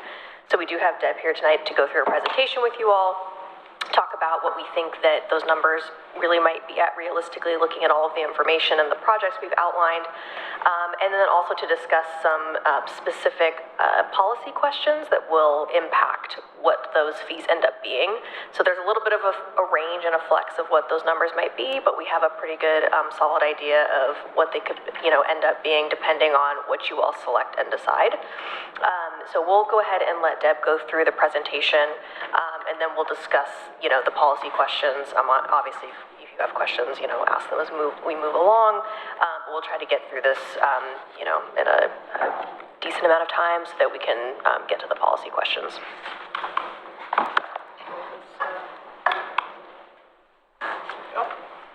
Okay, yeah, some light material for 8 o'clock. I will try to keep it brief. Hey, just to make sure everybody's grounded in what we're talking about tonight. Systems development charges are one-time charges on new development only.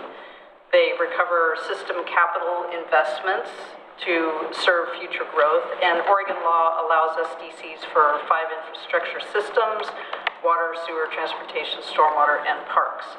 City last updated the SDCs in 2000, and there's some implications for that in terms of, we'll get to more current data, both in terms of the parks plan and capital improvement plan, but also other data that feeds into that. And we do have the Oregon statutes that provide us a framework for, we have to make sure that the SDCs meet those requirements. But there's still quite a lot of flexibility, and we'll talk about some of that. The methodology, or the SDC project update, includes 4 elements. One is the project list that comes out of the master plan. The other is the SDC methodology, which is the framework for how we determine what portion of costs that are on the project list relate to serving future growth, and also what factors and assumptions we're going to make regarding different types of developments' impact on the system or use of the facilities. And the third element is the SDC schedule, which lays out the fees and charges that you intend to recover from future growth. That is the product of the project list and the methodology. And what comes out of that process is really the ceiling for which you can't exceed. You can certainly charge less. You can choose to charge less, phase in, modify the methodology or the project list to fit your overall goals.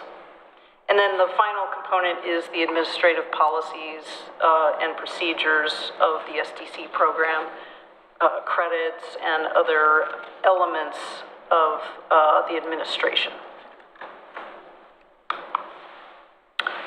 So starting with the project list, and you got a packet that included some more detail, including the project list.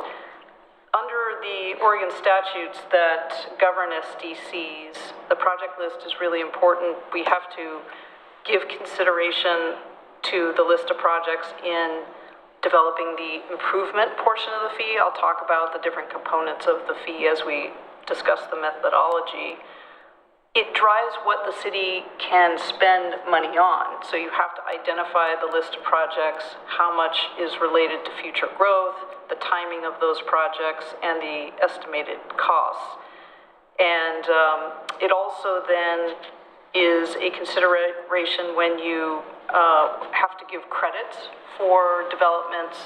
If you require a a developer to donate land or construct improvements that are on the SDC project list, then you need to provide a credit through the SDCs if that project is also on the SDC list.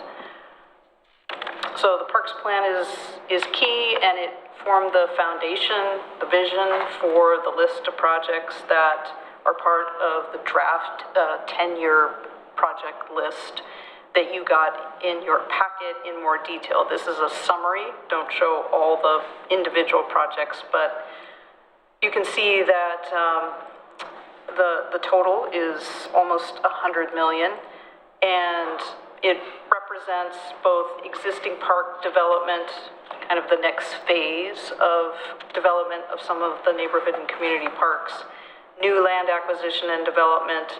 And right now it's all in. There's also a new pool rec center that we've included, as well as significant upgrades to the regional park. The costs have been updated from the various plans that include the master plan as well as the individual park plans, estimated to $2024.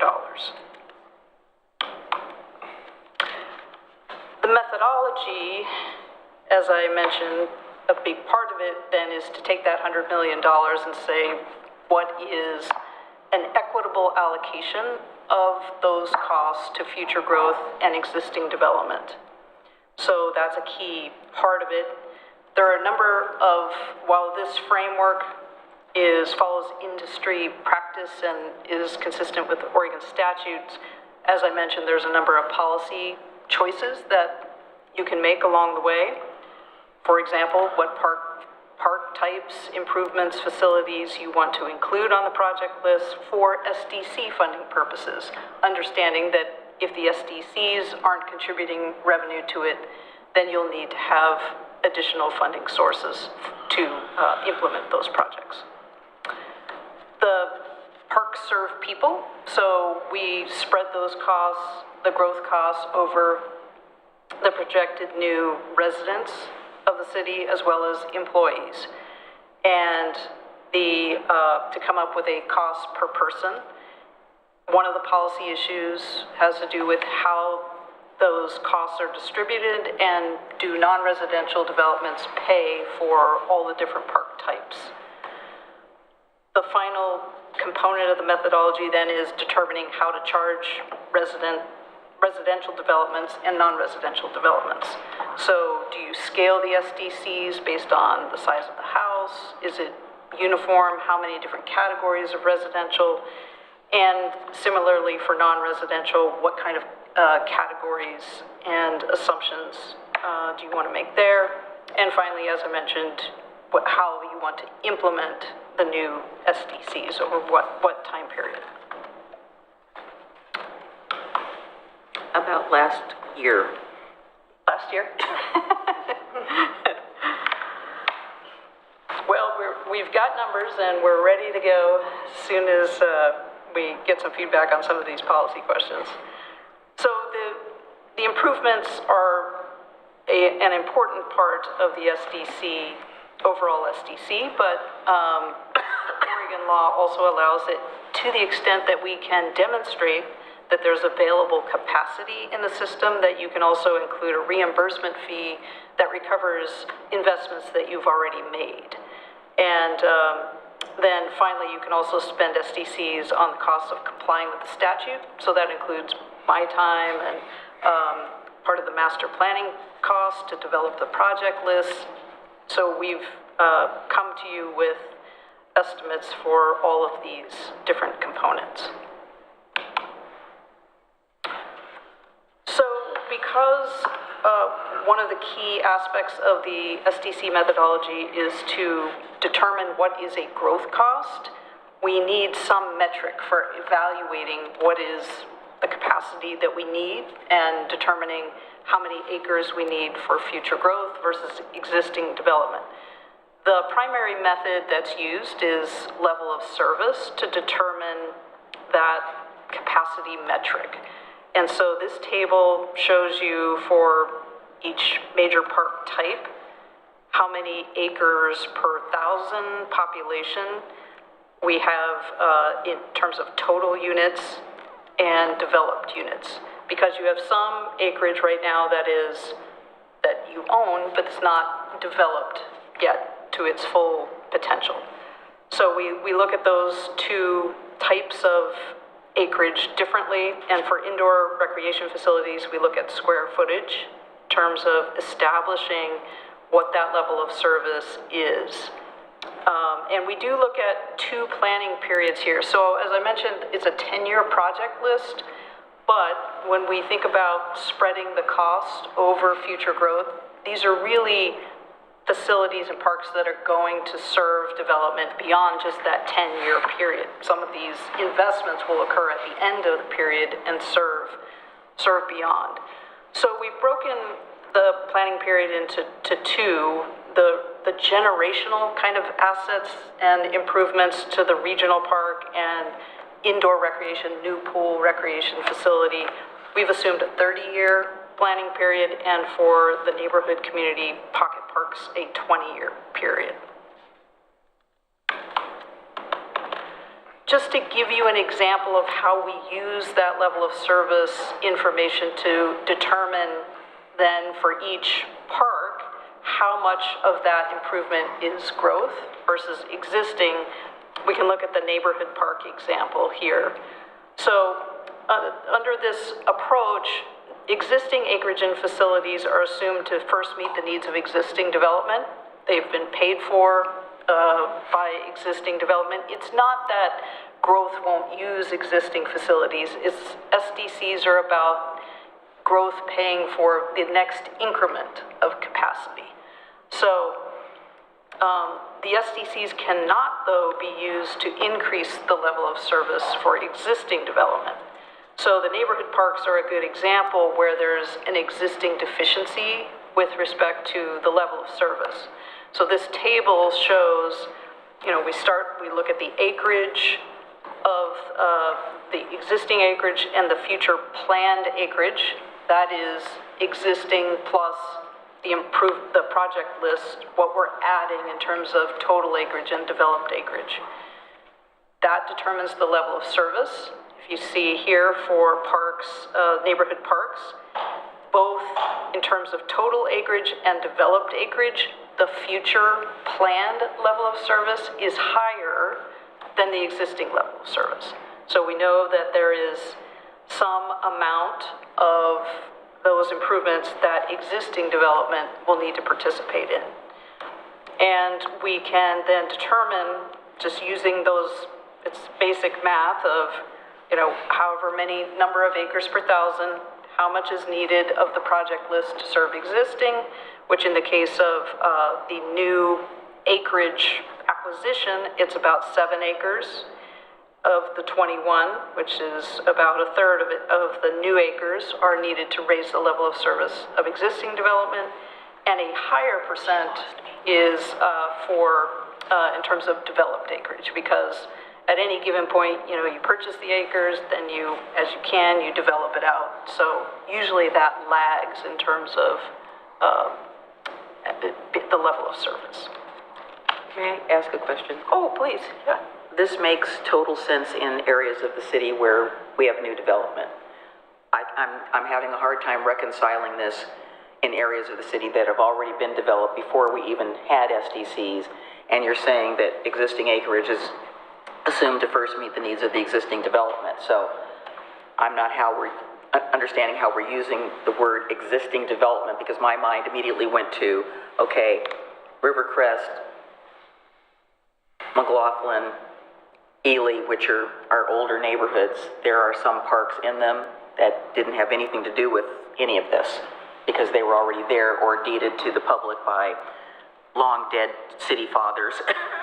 So am I I'm just not understanding. So well, again, we're after the Oregon statutes for SDCs the objective is for an equitable allocation of an equitable share of costs to future development.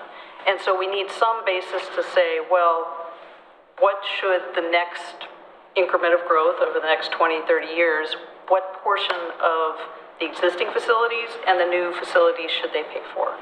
And so a standard approach, probably the standard approach, is to look at things from a acres per thousand basis. And so what's here today has been paid for somehow, and Maybe. yeah.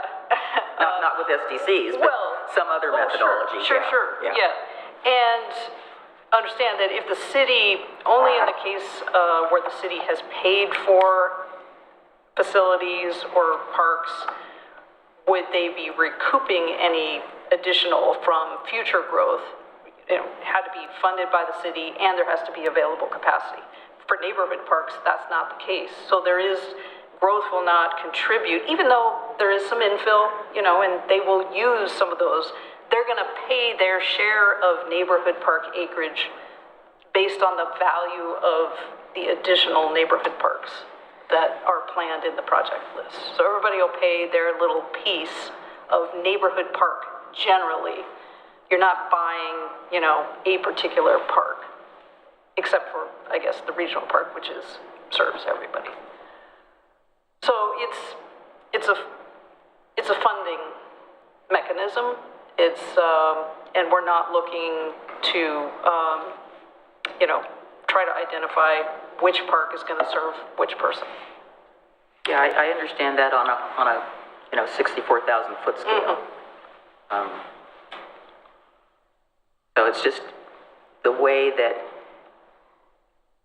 the methodology is set up in state law and everything else. It basically is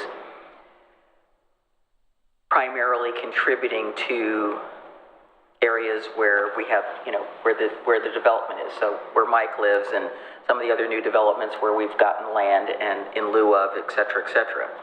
The rub has always been is that we have a lot of already existing parks that are underdeveloped and maybe underutilized because we don't have the funding, because there's no way to exact payment that helps keep those up. And so what I think I'm seeing you're saying here, you're looking at the needs of existing development. So I'm assuming existing development includes the entire city. It's not. Yeah, we are looking at this on a citywide basis. Yes. So somehow or another, we're looking at trying to recoup some cost for not only future projects, but some of the existing. Yes. Okay. Yes. All right, then I got it straight in my head then. And But some existing might not qualify. Again, that's. They're gonna end up in the non-SDC. Right, in the. Unfunded. Right, unless we have, unless we have another way of funding source to help pay for those that are already there that are, some of them are very old and we can't use SDCs to increase our level of service where we're deficient. No. So Right. No. That I'm aware of. So it's one of the pieces of the pie. Mm-hmm. Right. It's not the entire pie. Correct. That leads me to my question. The expansion of capacity within the confines of an existing park, is that SDC eligible? So there's two tests that need to be met in terms of the statute. I'm talking about acquisition of additional land. Right, yeah, understood. So, yes, potentially it's SDC eligible. So if you look at the next slide, and you probably can more easily see in the table in your packet that has the individual projects and what portion is we've included in the preliminary calculations for growth.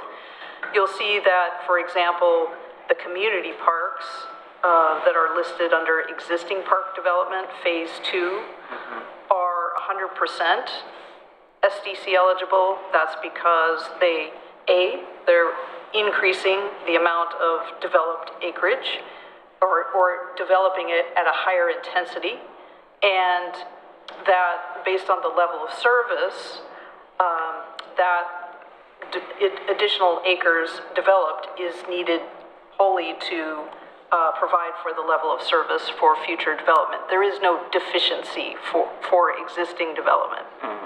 So that's different than neighborhood parks, where it's a fraction of the total cost. So you see that 50% of the development costs and about 2/3 of the acquisition costs of neighborhood parks would be for future growth. Because there is that deficiency today, you want to provide greater access, more opportunities for neighborhood parks in the future than what you're currently providing on a per capita basis. So we are limited there in terms of our assumptions, both of existing park development as well as new acquisition and development. And I don't have any problem with that concept. I struggle when I get into the upgrades to existing parks. Because I live by Chapin, and I've been a frequent visitor to Hillendale. I mean, I look at Chapin, if I can go across it, talks about almost at $477,000 for a 36% capacity expansion. I don't know how one would accomplish that within that park. I don't know how you expand that 36% within the confines of that park. What would you do that would make that eligible for SDCs? Sure, and that project in particular focuses mainly on the play structures. So we can look at expanding the play structure, improving accessibility, and those are things that do qualify as SDC eligible as long as we're improving that capacity for folks to use it. So Chapin is a great example of this because it has two kind of outdated play structures that from a maintenance perspective we're struggling to find parts. We can redevelop that space to improve capacity overall. Just as the number of playgrounds, the size of the playground, the ability for people to access it who can't access it currently, that's where you provide that new capacity. But that carries almost a $500,000 price tag. Play structures today are very expensive. Yes. Well, yeah, I mean, unfortunately, you've looked at it, I mean, that plastic sitting out there in the sun has deteriorated to the point to where, I mean, it's why I don't like plastic play structures. I just question the number. I mean, So, go ahead. maybe I'm misunderstanding, but what this is saying is of that 477,000, 36% of that, which would be what, 150,000, is capacity expansion, but the rest of it is deferred maintenance that isn't going to qualify for SDCs, right? Because we're fixing what's run down. So then replacement of deteriorating equipment is not capacity expansion. Well, No, but as Thomas said, if you Expanding it added, would we be. added Okay. another play structure, If we get rid of that one and get a new one that and would it's bigger. qualify. Adding another play structure is capacity increase. Yeah. Fixing the ones we have is No. not SDC eligible because we're just fixing it. So here's a question. If we, for instance, if we were to artificial turf those fields, which makes them, instead of being usable 3 months a year, they're usable 9 months a year, that's capacity expansion. Correct, that's correct, yes. Okay. Repaving the walking trail that goes around the park would be replacing like for like, not necessarily capacity expansion. Okay. Yep. So how does that differ with carrying out the existing playground equipment because it's aging and replacing it with equipment? That doesn't sound to me like capacity expansion. So theoretically what you would do is you would use the same basic space that's existing, but you would turn it into a larger play structure. So more kids are able to access it than what would be able to access it today. You now improve, particularly at Chapin, if you think about the larger play structure, there's no accessible access to that from the pathway. So by adding new play surface, new safety surface, think like rubber, that kind of pour and play surface, which now the whole thing is accessible to individuals with disabilities, that's increasing capacity. You can do that within the same footprint of the existing play structure and still add capacity. Well, I'll say again, that's a fine line in my mind. Sure. I mean, if 80% of your cost is replacing the equipment, or at least if it's 50-50, 50 is replacing the equipment, and 50 is improving the area, as you said, with, I don't need to get into the details, I question it. But I think that's where you see it, like in Chapin there, right? 61,891 is SDC eligible, 415 is not. See, that so makes it's sense. a very, very, Yes, it is so small. there's the 36, but then there's the 13%. So it's the capacity improvement is very small in Chapin And I agree with relative that. to the total. So it's not, the total 477 is not SDC eligible in Yeah, and that Chapin. reflects reality in my mind. Right. So what- Versus some of these newer parks where it's like 100%, right? Oh, yeah. The second phase of TSW, right? We've got it planned. Right now it's mainly just grass, right? The pump skate park. Yep. You know, those improvements, right? Those were SDC eligible, 100%, you know, capacity improvements. Yeah. Right? It's when you get into these existing parks of Yeah. what are the policy decisions to kind of say what percentage is capacity improvement, what is really just replacing like for like, right? Yeah. And actually, Hillendale looks more accurate to me when I look at it. So if we were to add, for instance, an all-accessible play structure, which is, like you say, getting a path to it that's accessible, but making it accessible for all levels of children, that would be totally SDC eligible. And there's things they're amazing and they're huge. Yeah, as long as you're not replacing. If you're just adding, then that would be 100% capacity. If you're replacing and making it more accessible, then there's that. Then there's That's the where we start percentage. slicing. That's how I view it. Yes, exactly. Is end of the Oregon Trail not listed on here? So end of the Oregon Correct. Trail That is not. Why? Sorry. facility. It's not a park. It is a park. I think, when we looked at this list, we went through, looked at the master plan list and what were the high priority items for SDCs. These are the projects that came out of that. Again, open for discussion. So let Certainly. me say why I'm asking that. One, because let's see Clackamas Park here too, and I understand the additions and new parts of the master plan or for the park itself, but that's classified as a regional park. I don't know if we classify the end of the Oregon Trail as that. I think So that would be Clackamas considered is our only regional So park I that don't we know own. if there Special is a facility. term for the end of the Oregon Yeah. Trail Park. The only reason I'm bringing that up is it truthfully, I mean, I understand what is probably left out because one, it's really an oddity in itself. It's not much the same as our other parks. However, that is our main park for the main massive community events in this town. And when you're talking about SDCs and expansion of the city, those same new residents will attend every major event, concerts in the park, 4th of July. We're actually moving away from Clackamas Park on our major events, which I thought we would because of the plan. But we're moving a lot of our major events in the city back to Clackamas Park. And capacity is a huge issue in the future of how we expand. And I understand the museum piece and these other things are different than parks, but in terms of the amphitheater and some of the community events, that is something we really need to think about tracking for the future because all these citizens, new or old, are going to be attending events at the same place, and that's Do you think something that we need to... do you think the park should be differentiated from the building? Maybe. Yes, I do. I mean, that's a conversation, maybe. I don't know. Yeah. Was it addressed in the 'Cause it's a CIP different- list? So we do have a line item in the full park master plan CIP list for EOT, but that was looking at the facility as a whole. We can split that out so it's more like building Versus an event. Would that be something you'd be interested in seeing? Exactly. I know some of the events are That's like a 1-2. tourism more than community events, but there's a lot of community events that are geared toward residents that are, Exactly. that should be tracked. Would you like to see those split out, Rocky? The building versus I the would. park itself? I would. I think it's a good discussion. I Mike, mean, you okay with that? Michael, you okay with splitting the building out and the other part of the facility? Because, I mean, you'd still get to a total, right? You'd have, Right. we would try to probably come up with a building, a land improvement. Yep. Then you'd have a total Okay. probably. Okay. The building's gonna be a complete, I mean, we've got a deferred maintenance plan. It's a big question mark. Yeah, I mean, what it becomes, right? It could be a fix what's there, or if it's a knockdown brand new. Or it could be I mean, that's just a guess.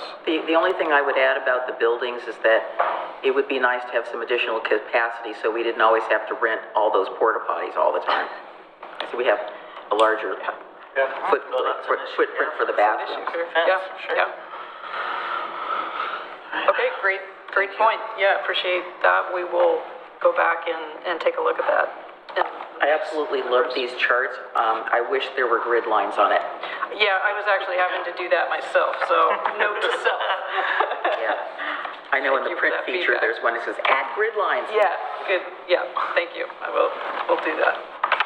All right, so moving on then to the reimbursement component. So we've talked a bit about how the improvement SDCs can't be used to fund some of these upgrades to existing parks, except for the capacity portion. The beauty of the reimbursement fee is that you can use that on any capital improvement. It doesn't have to be capacity increasing. This is to recover your prior investments in things like the pocket parks, where you're not building a lot more, or really any as part of this list in the 10-year period, additional pocket parks and facilities. So you can recover, pocket parks will serve future growth as well. So their component, they're going to pay through the reimbursement fee for that, and that money provides some more flexible dollars.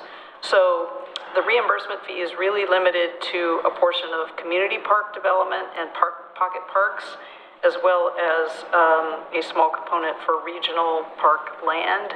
And you can see that the total estimated reimbursable cost then is about $8 million. And it would represent, based on the preliminary fees that we calculated, about 15% of the fee. And it is an important funding source for those non-capacity improvements. And the source of funding for reimbursement fees is what? SDC. User fees? No, that's, so those are, SDC yeah, still, okay. exactly. That's just, That'll be the second. Yeah, So it's going to be exactly three components of the SDC, the capacity, the reimbursement, and the administration. That's Yeah. going to make up the total. yeah. Yep. All right, so that's the portion of how we got to the total cost that we're trying to recover from growth. And now I want to talk about how we structure the fees for different types of development. So your existing methodology breaks residential development into three types: single family, multifamily, and manufactured dwelling. The cost per dwelling unit reflects both the the current project list and cost per person, which I calculate to be about close to $2,800 per person. And then we multiply that by the estimated number of occupants for each type of housing. And for non-residential, it's based on employees, estimated from building square footage, and the type of use. We have to base the SDCs on information that's available at the permit. So, you're not going to count the actual number of people that are living in the house. We're basing it on averages, as well as the non-residential. And we'll talk more specifically about different options. So one of the first pieces was to break out and determine how much is residential versus non-residential. And in your existing methodology, non-residential does not contribute to neighborhood park costs. It's only community parks, pocket parks, and regional parks. So that means 100% of the neighborhood parks are paid by residential development. So there's some difference in, the cost basis based on the type of development. Also, an employee is not assumed to be equal as a just resident in terms of their access to parks and time of use, because they're working. If I'm coming into the city to work, presumably I don't have all day to utilize the parks. So we discount both based on that time period as well as just looking at what portion of employees that work in the city come from outside the city. You're really trying to capture that, part of that additional impact and benefit to those folks. And what's that 89%? That 89% based on the census data was the portion of employees that are non-residents. That's a lot higher percentage than I've heard before. That's a high percent. I was surprised as well. It comes from the census on the map function. So 9 out of 10 employees are non-residents? Well, I thought it was, I thought the stuff that I saw was more like 50%. In Oregon City, this is saying? Yeah. That's shocking. we can certainly Yeah, we can validate with see if there's other sources, but yeah. Where was the source? U.S. Census data. Oh, U.S. Census. Yeah, that I know tracks the there's flow. an almost equal number of people that live in Oregon City that leave to work. Exactly. And that live outside Oregon City and coming come into into Oregon work. City. Yes. And maybe that's why I'm thinking 50%. Yes. Yeah, that, we've maybe- talked about that. maybe 'cause it it's, is, yeah. It's an in-migration, out-migration. And they're almost equal. Yeah. But wow, Yeah. 89%. We can check it and just Yeah. make sure that we're pulling the census data for the city limits, not 97045 as well. Just that I could believe was That not. larger Oregon City sometimes gets captured as Oregon City. I know. Yep. And do we know why we've been excluding neighborhood parks from the non-residential? You know, so, well, when I show you the comparison for non-residential of SDCs with other cities, you'll see that some cities don't charge SDCs for non-residential at all. I think when the law was put in place in 1989, I think communities were very conservative with how they charge for parks, and it was, well, parks just benefit residents, and you pay as part of your residential. But then I think there's become a broader understanding of, no, actually people, and I've been involved in some intercept studies for the city of Eugene and others where we actually, not me personally, but had people interviewing people coming and using the parks and saying, where are you from? Are you staying in a hotel? Are you working? And yeah, there's a large impact and benefit to non-residential development of the parks. Yeah, and, so, people who work here use the parks. yeah, exactly. And so we had some discussion early on as part of the project team of, well, given the proximity of some of your parks, I think Thimble Park was brought up as a park that's, you know, in an area that could be accessed by non-residential. So we're bringing to you two options. It's really a policy choice. And I'd say the trend is more to now include neighborhood parks as part of the non-residential cost basis, so everybody in the community contributes, though we are still discounting significantly for that time of use variable. So I think when we talked about this, I did feel we're a regional center. We have a lot of services here. We bring in a significant day population. We're not this isolated community, right?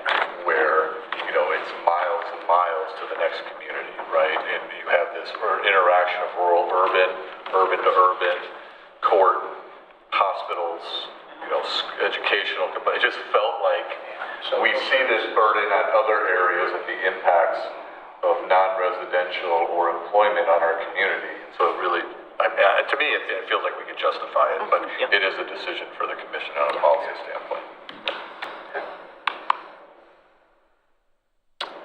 The social services here, So taking the questions around residential categories and also sharing with you some of the preliminary numbers that we've calculated. So the current SDC, as I mentioned, is about 7,900. It was based on 2.85 persons per household. In this category was defined as single-family duplex / townhome. And the census data used to break out two-person units, so we could look at duplex separate from triplex, quadplex. That's no longer the case. Now it's 2 to 4 units. So what I've done is broken out for you first set of numbers in the first 2 columns there show you the persons per unit assumed in the existing methodology and the existing SDCs, what the updated persons per unit are, again, based on census data, more current, and for the categories that are available. So we know that for single unit, average is 2.75 persons per household, 2 to 4 units is 2, and if we combine those in some communities with the changes to the zoning laws and allowing for up to 4 units on a lot, that the folks are going to, including all of that type of housing, 1 to 4 units as a single category. Again, policy decision based on goals and objectives of the commission. So, and then looking at multifamily, same kind of thing. We could break out mobile homes or not, what to do about accessory dwelling units. So the updated SDC, and then you've got 2 columns there because we have the 2 scenarios of neighborhood parks charged to all development and neighborhood parks charged to residential only, as in the case of the current methodology. That choice does not have a big impact, you can see, on the residential SDCs. It does have a big impact on the non-residential SDCs. So you can see that there is a significant increase in the SDC for single family. Goes from about close to 8,000 to over 13,000, and closer to 14,000 if residential picks up the cost of neighborhood parks by themselves. So it's about a 70 to 75% increase. SDCs haven't been updated since 2000, with the exception of some, inflationary increases. But we're talking about some pretty significant changes. The inflation adjustments don't fully capture the cost of park development and particularly land acquisition. So we're talking about all SDCs or just the parks SDC? The parks. Okay, They're just talking about I thought the we'd parks. updated the other ones. Yeah, no. Yeah, okay. Yeah, and since that time, we've done 3 urban growth boundary expansion areas. None of those parks improvements, while they've been identified, were never incorporated into the new SDC. I want to make sure I understand that chart. Yep.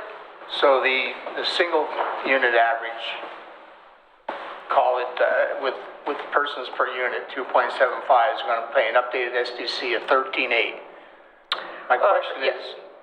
My question is on the, say, 2 to 4 units, that $9,900, is that per each of those units or for all 4 units across the board? That's per unit.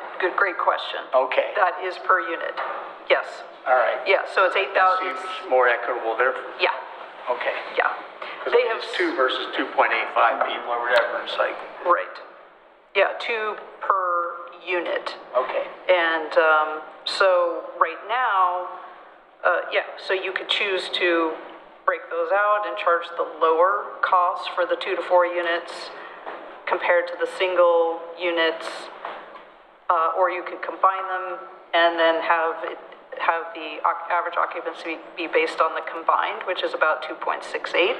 And that would be the 13,500 about for the non-residential or the residential only neighborhood park option.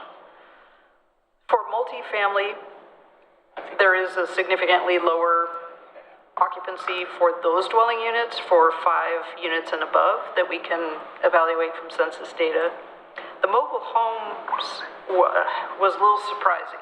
Yeah, I wouldn't expect the mobile home to have a higher average occupancy than a single family.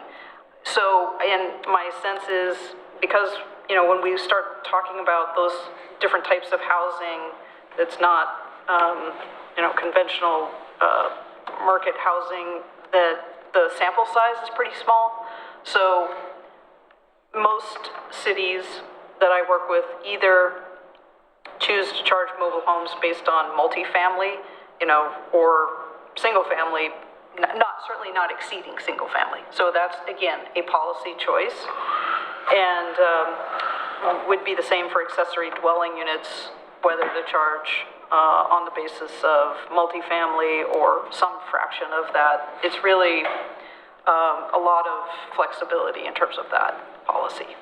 Actually, the ratios work out mathematically almost exactly if you do the 2 people per multifamily unit versus 2.8, and you do the math, it's almost to the penny if you run the ratios.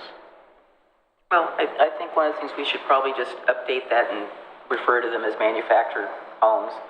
Yes. Because that's the new, Yes, true. But I think, in terms of ADUs, it could be 1 person or it could be 2 persons. And I know those units across from the Holmes house have 3 bedrooms. Some of them are 3-bedroom units, so you're going to have more than 2 point, whatever that number is there that I can't quite read. But Is there kind of agreement that a manufactured home probably should not be charged more than a single family? Yeah. we have 1 or 2 on individual lots. Most of the ones we have are in parks. We have 1 or 2 in the neighborhoods that are on single-family lots. Yeah. Are we making a distinction between, is it a manufactured home in a park compared to a manufactured home on a lot? Right now, no. Pardon? Right now, not. I mean, this is I part don't know, should we? Well, I'm asking. I mean, when it's on a single-family lot, it's a single-family home, and it should be counted as a single-family home. Yeah, I But agree. I guess I'll play devil's advocate a little bit, right? Is that a manufactured home is typically a certain square footage, usually, right? Most of them, right? And so, the folks, does it change whether you've got 10 of them in a park versus 1 on a lot? Are you going to have about the same number of people in that unit, whether it's on a single-family house or in a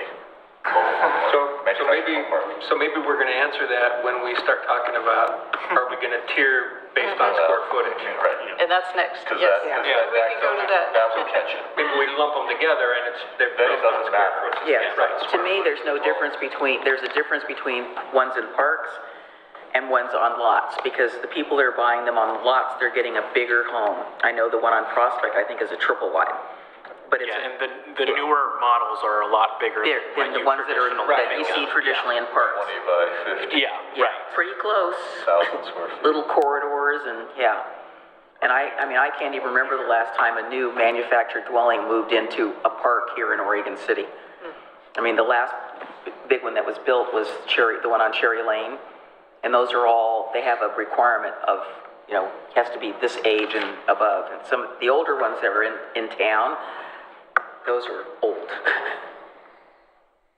As was pointed out, one of the policy choices also is whether to scale the SDCs for residential, and this applies generally to single family, but it could apply to middle housing as well. It doesn't hold, I don't think, when you go to apartments, because you just don't see the variation in the size of the units as much.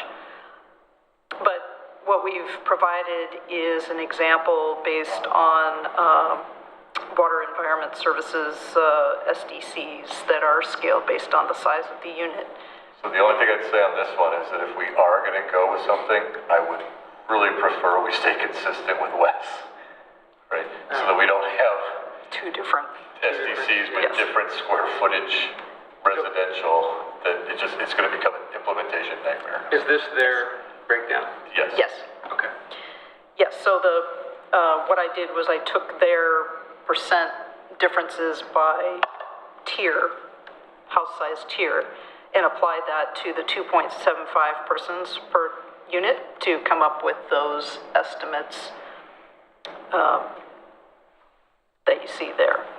So it does significantly moderate the impact on the small units and adds a bit to the larger units. If you're building and this does not include the garage, right? I'm pretty sure we do it based off of living Yeah, that's generally the way they, So That wouldn't include somebody with their triple. Not typically, I mean, we could double check it, but I think we do it based off the Yeah. space square footage. Yeah. Well, if you live in a Perkin house.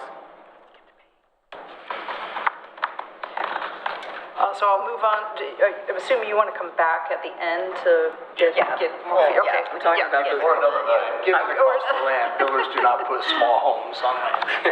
It's been shown statistically by Metro that the size of the houses are increasing and the number of people that are occupying is decreasing. So we're going 38 to 5,000 square feet with 2 people in them across the region, which I was just like, really? The last set of policy questions relates to non-residential. And again, here's where that decision about the neighborhood parks makes a big difference to the non-residential rate. And it's because, the neighborhood parks are almost 30% of the total cost basis. And because we're talking about a much smaller current cost basis for non-residential, if we add that, it does have a significant increase. So you could see that the current cost per employee is about $519, and that would increase to $1150 if they do share in non-residential or in neighborhood parks, and it would be about $800 if they do not. Of course, if you decide to go in this direction, you can always phase it in over time to moderate some of that impact if desired. I don't understand how we would get there. How do we find this out and charge that? I mean, it's kind of like traffic with an FTE. So I think we're probably going to get a next slide that shows we have a lot of land use categories. Okay. So essentially, you come in with secondary education is going to have an FTE count associated with that use. Yeah. So. Okay. So these are a number of employees. Well, so what I've done here is shown. The first column is just kind of the major category of non-residential types. So manufacturing or industrial, you have 11 subcategories. Within retail, you have 9 categories. Within services, you have 7. And that came out of a study that Metro did before 1999. So the assumptions, the categories and the assumptions about. So the way Metro states the information is how much square footage does each employee require. And so that's what these numbers is, square feet per employee, which then we can back into the number of employees per 1,000 square feet, which is the basis for the charge. But just to show you, just comparing what has happened with the Metro studies, there's both been a consolidation of. We're looking at retail, we're not trying to identify all the different subcategories of retail. We just, we're gonna assume 460 square feet per employee for, or actually it's 470 for retail, rather than trying to identify the different subcategories, which you can see in your current system. The square footage per employee ranges pretty significantly, 225 to 1,000. Whereas a lot of the cities today use the 1999 data, and there's a single category for retail. And so even if you look at those that aren't, where there's no change in terms of consolidation, the government line item, that's a big change in the amount of square footage per employee, just going from one vintage study to the next. So even if we didn't change anything else, just the fact that the data is pretty dated in terms of the assumptions per square foot, that will lead to changes to the SDCs for non-residential. The policy choice is really how far do you want to go in terms of simplifying potentially. So the next slide just gives you an example of, for the 2 that have the most subcategories, the manufacturing, the retail, looking at retail and services. So right now you've got those 9 categories, so you break out hardware stores from auto dealerships, gas stations, and food stores, a lot of folks are just going to a single category for retail. The benefit of that is when there's change of use, your tenant improvements, you don't have to go back and reassess. So, is that an issue? Very precious. Were you a retail with services in 1780 or not? Yeah, so. I don't understand. I don't understand why we would calculate SDCs based on square foot per employee. That doesn't make any sense to me at all. Well, so. How are we calculating We go it back now? to people. Like that? Why? You need to tie it to a person impact. Yeah. So you have to make an assumption that a certain type of use, So let's talk about a mom and pop versus a Fred Meyer. right, so it's gonna be based on the square footage. So a grocery store is gonna have a certain. Yeah, and your current, it's food stores is 675. Yeah, we're talking about parks usage. Right. We're talking about parks. I mean, Yes. Yes. we did this for water, and there's a reason for water. Right. Yeah. But we have to somehow take the square footage of a building and equate that to a person to then justify the impact on the system. Yeah. So yes, these are looking at 100 grocery store, 1,000 grocery stores. Here's what the typical employment is per square foot. That then becomes like the ID, right? Exactly. It's a best guess, unless you can come in and prove otherwise, right? We've had that before. So is that the same? Let me just backtrack because it's been a while. So it's the same. How do we just off the top of my head, how do we calculate, I understand how we do water. How do we do transportation? It's based on square footage. Okay. And there's a manual that says for each 1,000 square feet, you can expect X number of trips to be generated by a food store. This is that same concept. It's just saying but we're just talking about people. Right. So how many people would be employed generally within that? And those 10 people are then reduced. Exactly. For the park SDC calculation, because only a percentage of them are going to use the park for a percentage of the Yeah, exactly. Okay, all right. It's the methodology justification. Right, okay, I'm with you now. All right. Great, yeah.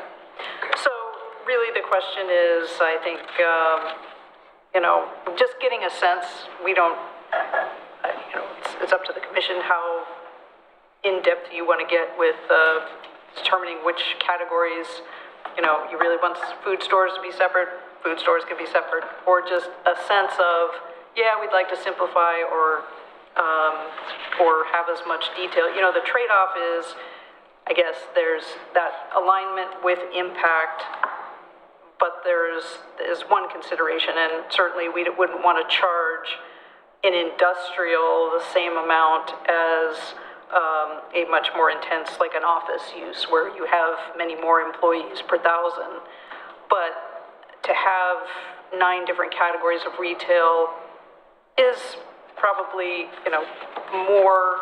a more complex structure than what the trend has been, and Metro data no longer breaks those out. So if we want to continue to break out some of those categories, we really have to go to another source like ITE, which does have some person trip rates, and we can back into kind of an employee per 1,000 that way too. I mean, the other part of this is that some of our other SDCs do utilize this larger categorization of uses, right? So we didn't. That's right. When we did some of the other update, we did not consolidate them, so there would be. I'm not sure the pros and cons. I mean, they are calculated separately, right? So it should not be an issue. But you can see. I mean, there were some are going to have less trips right now, or folks, and some have more, and so you pick the average, and that's the trade-off. Not getting granular. Okay, just to summarize on the non-residential.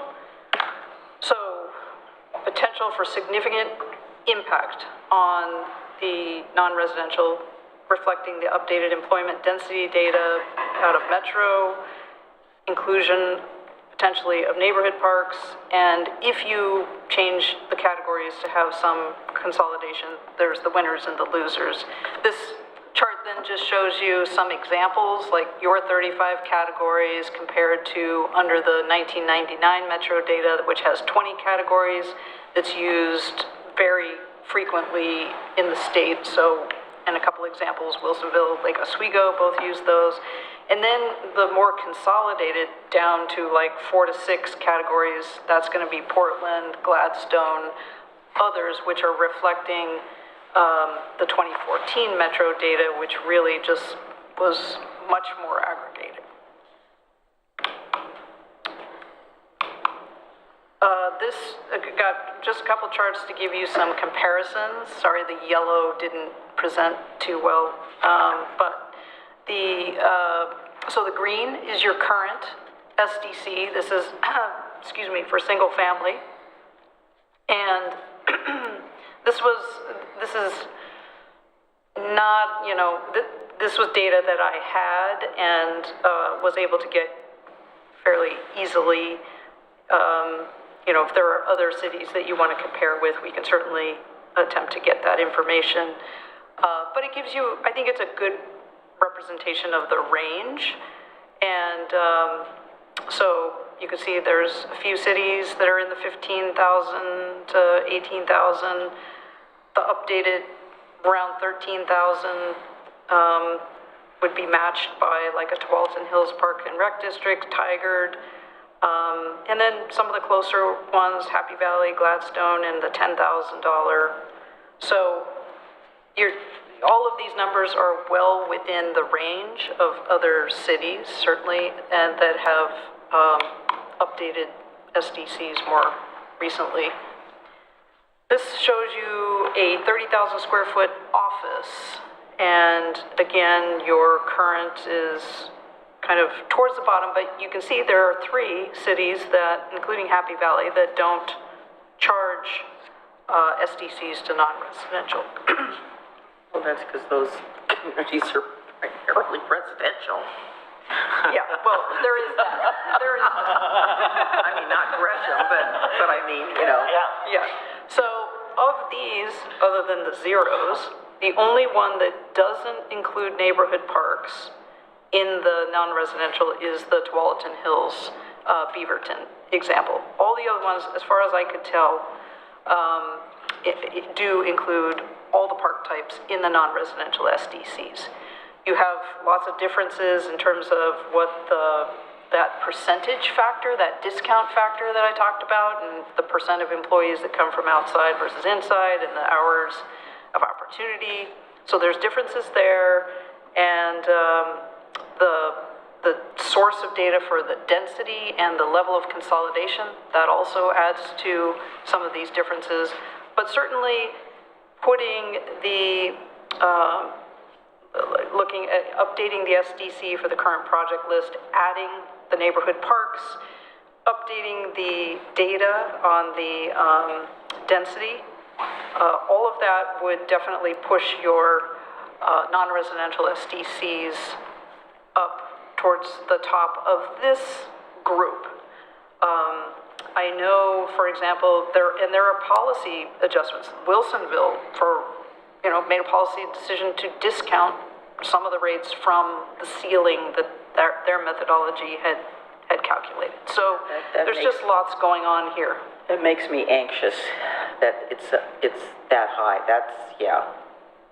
And that's with, office is one of the higher ones in terms of the density. I think there was a pretty big increase in those numbers. There hasn't been very many offices built in Gladstone. It doesn't make me anxious, because once again, we're the county seat, we've got all these social services, we've got all these office dwellers that come here to work. Yep. I don't hesitate a bit. Okay, I will wrap up here.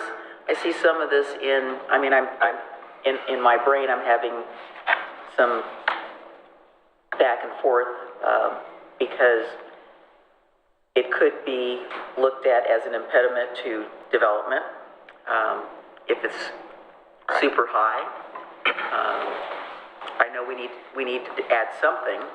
These are so out of date, but, you know, this is just one little piece, and then you add in all the other SDCs, and then you've got, you know, a number that may or may not be palatable, and I want to make sure that we're not doing something in an attempt to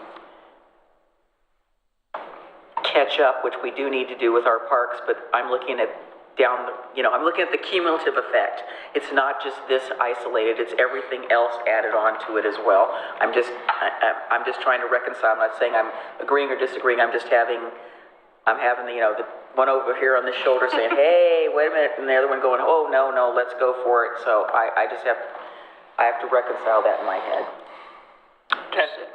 Because on the non-residential, it's all based on new projects. I agree. And if we put ours up at a level where we're non-competitive and we drive new non-residential development to surrounding communities. Because it's cheaper. Now we don't get any SDC fees because we're not attracting new employment. Right. Well, that's my point. Yeah. So it would be interesting on that one to see the total. Not A 30,000 just ours. square foot office we can do total. that. Yeah. Like for a new 30 total, all in SDC. Yeah. Right? Yeah. And how we compare to other That was just communities. the parks SDC. Yeah, that's just the perks. Yeah. How we compare to surrounding You want to communities. look at your surrounding competition. Exactly. Right. It's the same as when we had our meeting with the school board members the other day, and they presented the school district property tax rates and how they compare. And I asked, not and I necessarily. asked the question, how does that rate with everything else? And they were like, Because I fall in between a bit of what both of you said, because on the one hand, we absolutely need to make sure that the people who are just coming in for the day but are still using the system are paying their fair share, but on the other hand, making sure that there's some level of competition and also recognizing that when it comes to new development, how much of that is actually going to be from those government services, county seat function type things versus the kind of development that we actually do want to see, like another credit union or something like that. Yeah. So it's kind of like an in-between thing that I think when we have conversations down the line about how we want to backfill the remaining deferred maintenance from what is not SDC eligible, we can look at ways to make sure that all properties are paying, not just residents. So if it's a utility or something like that, that makes sure that everyone is actually paying into it, regardless of whether they're a resident or not. That is a good place to have that conversation as well. I'm with you 100%. Was there another slide? Yeah, I was we have just once you're ready to move the methodology forward, just a reminder that there's a 60-day review period, 90-day public hearing requirement, and then One thing we talked about that was in the staff report was an interesting conversation about the pool. I think it needs to be included. In here, the pool, we've estimated 40 million, of which 46% is SDC eligible. It's about a $3,000 portion of the residential SDC. I'm not sure what it is for commercial. Yeah. Do you take that out and essentially just know you're going to have to pass a bond? I think we're going to need to do it anyway. Or do you keep it in? I think you keep it in, and we have to have other funding as well. If you keep it in, you still got to come up with 52%. I know. We have, no matter how what. long it's going to take us to raise $18 million in SDCs. I mean, just thinking about it realistically. I think it's got to be included. We can't leave it. I was thinking about that exact question. So if we decide, okay, we're going for a new pool, we need that 18 million, we're not going to spend our SDC money on anything else, we're going to get that 18 million, which is still going to take a long time. But meanwhile, we have all of these other projects that we can't do because we're saving everything. Or we take care of the smaller stuff, and that 18 million gets pushed out to a point where we'll never collect it. Right, or you sell a full project that's paid for. Right. Yeah, I think we have to do all of the above. I think we have to look at how we spread the cost across. What does this mean? Well, you touched on something at a candidate forum about shared use of the pool and participating in the funding by the schools. Right. And as a homeowner, you know, this thing is understated from the school bond again, saying median price $270 or something. You're talking anywhere from not $300 extra a month. You're probably talking $500 to $700 extra a year in taxes if this bond passes. So you start adding all these things up, and cumulatively, it breaks the campus back. Yeah. We got to have a lot of bake sales. I just don't see how we can include that big a lump of SDCs in our collection and not have it just tip the whole ship one way or the other to where we can't afford to do anything else, or we can't ever collect enough money to do that. I think we need to see what the numbers are.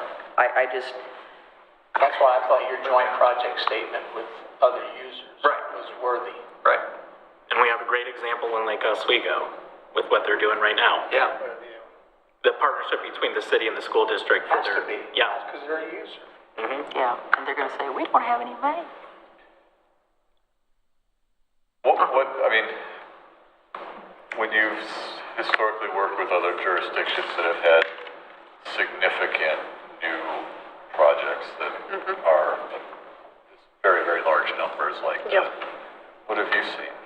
Well, Tualatin Hills Park and Rec District, they decided to include a portion, they decided 30% of the pool. They were looking at a major pool rec center, and so we included it at 30%, but it was after their commission was looking at we ran different scenarios, and because of the impact was as significant it was, and they were concerned about the affordability, this was a few years ago, right around COVID, they decided to go with a reduced percentage. This is in at 100% of the eligible cost.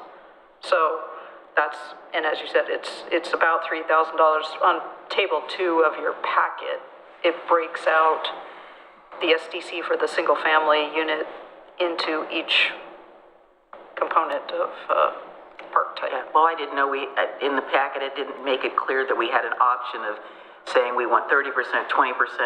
Well, I think we don't know, right? We don't know. This is just, you know, I've always thought of it as like, oh gosh, why wouldn't we put it in the SDC, right? It's a huge capital parks improvement. But when you see the number and the impact on the rate, it's not like we're going to come up with that money in 3 or 4 or 5 years. Right. Yes, I think even if we went gangbuster development. Yeah, we need to put a portion of it in there. I agree that it needs to be some part of it. And again, we have to have different methodologies or different options. We can't just, like tolling, we can't just say that's the only way to fund it. There's got to be we've got to look at other sources of funding that don't break the camel's back. But, we're in this awkward situation where we've got a huge service area for both our library, our parks, and we have no way to capture that use, and the differential fee between the resident and the non-resident is not enough to make a big difference.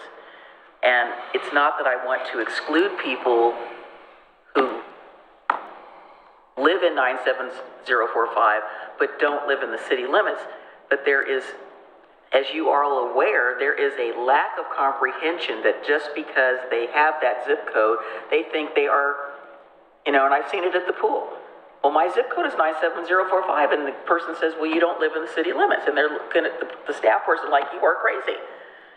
There's, they don't, I think fundamentally they know it, but in reality, when it comes to the differential and the fees, and again, our service area is way more than we can accommodate as a city. I appreciate what Commissioner Marl brought up, and I think we just referenced Lake Oswego because they're of similar size, right? They're servicing a larger than just their community. Similar property values. Yeah. No, we don't have that. So in a nutshell, just because the public doesn't know what you're talking about. Well, I Just think give the nutshell explanation. I think people are going to be surprised at, I think, what they're going to come out with of what their residents are going to pay for a yearly membership and non-residents. It is going to be multiple factors larger. Okay, so you're talking about differential between in-city LO, I mean, you're in-city like LO versus... we're not doing this for $3 a month anymore, right? That's what they're charging now? No, Oh. I'm being okay. facetious. I think our number is extremely low as it relates to use of a pool. I agree. And I think, it's just a good case model, because it's probably about the size. They're about 40,000 people, right? They're going to serve West Lynn. They've got a relationship with the school. I mean, it clicks a lot of the boxes, Yeah, and see, this is the same discussion we had. We're talking about people using our fields, and I was trying to get the data, like all of your little participants, how many of them actually live in the city limits, and we basically surmised that they don't. I don't want to open up that can of worms, but this is the same thing. It's the same thing with the library. It's the same thing. It's any of our facilities that people from outside the area can utilize. We're to a degree subsidizing the non-residents. Just taking it to residential, I just want to start off and say how much I really would like us to strongly consider the tiered approach. I know this is something that the city of Albany has had success with, and the reason why is I want us to find ways that we can incentivize developers to think smaller when it comes to what they're developing. I'm thinking about my ability to be able to afford a home here in Oregon City in the future. Absolutely. And so being able to incentivize ways not just to think about the costs and benefits of developing a huge McMansion and getting the return on that versus the amount of SDCs that they would have to pay on that, and how that pencils out for more affordable, naturally occurring affordable developments to I agree. occur. I actually just talked to Mayor Johnson about that. So I think it's something we should definitely look at. I think a tiered approach would be helpful. To me, the two things that came out of this, without getting into all the numbers, Chart table 2. that made sense to me was a tiered approach, for one, and simplifying the number of categories on that commercial side. That made sense. I've got a legal question, I guess. When you look at this on table 1, when you look at the... Bill right now? Pardon? Do you want me to call Bill right now? No. Table 1. I don't think it's that much of a legal question. So you look at table 1 and there's the project list, and I'm looking specifically at land acquisition and development, but it kind of applies on the other things as well. Where this lists 3,000,009 Myers Road area, 3,000,002 Partlow Road area. I don't know what we're talking about there. I don't recall us having a discussion about needing parkland in those two areas. Maybe we did, and I missed it somehow. But how locked in are we to that kind of specificity? Or are we just saying that we need to spend $18 million on parkland acquisition? I think that's more the goal. Those two areas are basically kind of the circles. If you look at those equity maps from the Parks Master Plan, they're the areas where the circles don't overlap. They're underserved. So they're totally underserved. I'd like to see that map again. Yeah. You look at where Partlow Road is, isn't that in the middle? I mean, it's Chapin, Wesley Lynn, and I'm forgetting one. Hillendale. Aren't they all right in the area of Partlow Road? Yep. Okay, now go to Park Place. Sort of. Or Caulfield. Yeah. And I know, there's those concept plan areas are listed there, but there's other needs in those areas other than just in those concept areas. Sure. Which, who knows when those are going to develop. So really the question was, we're not locked into buying land in those, okay. Well, no, I think we have a commitment in Park Place that we said we were going to get another park there because they only have the one. Right. Which is... And Caulfield only has the one. I know. I know I keep bringing it up. No, You have the Albertsons parking lot. Please keep bringing it up. I mean, you need to keep bringing it up. Those are two I just wanted to make sure that whatever we develop. Which park? That whatever we... The Albertsons parking lot. Oh, the Albertsons parking lot, yes. See, we could turn we could do adaptive reuse and convert that into a park. Actually, I'd like to see it converted into apartments myself or I just other wanted dwelling units. to know There go the how boys. locked in we're making ourselves. Yeah, I mean, I would And that's a good answer. suggest Glad to hear that. if that is not a high priority and you're concerned about the SDC fee level, we're going to be looking at potentially adding the project for the trail, Oregon Trail Interpretive facility, so the park part.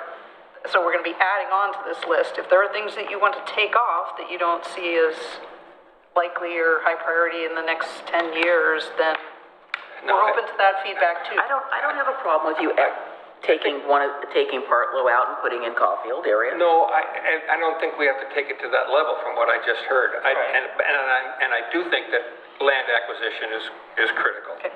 We're always chasing our tail on that. Can't follow the book free land for free land, right? It's not happening. Enough numbers for one night? Or? Yeah, I think you heard that we'd like to look at a tiered approach. So you want, so I guess the first thing, we heard about EOT, the building land value of the total, how much of that SDC for EOT would be eligible SDC versus non-SDC, looking at the non-residential employees at that 89% with the census data. This is 97045 versus the city limits. The total SDC for like an office or some other non-residential for the total, everything added together, all five. And then look at a tiered approach. I'm hoping we can keep that like Wes's breakdown. Yep. That probably would make some of this middle housing that we're seeing a little easier to deal with because some of these methodologies never really assumed. Well, not even just middle housing, just the fact of having smaller single family as well.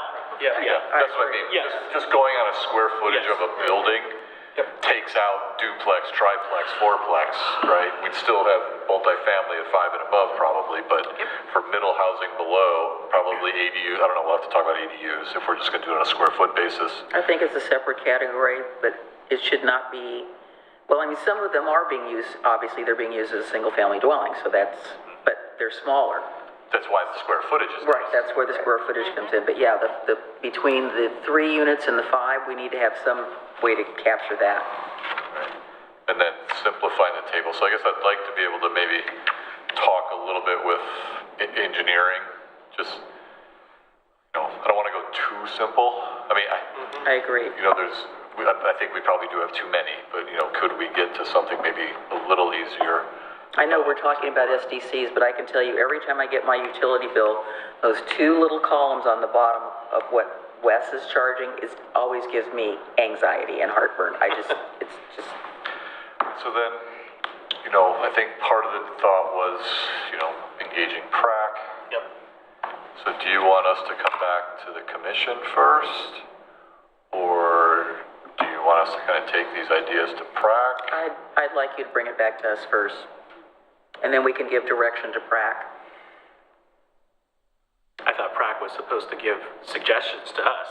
Yeah, I think they need a little more guidance these days. I think I'd like to see the information that we've asked for and then ask them to look at it. I just need to have some of these questions answered in my head. I think they should have seen it before we did.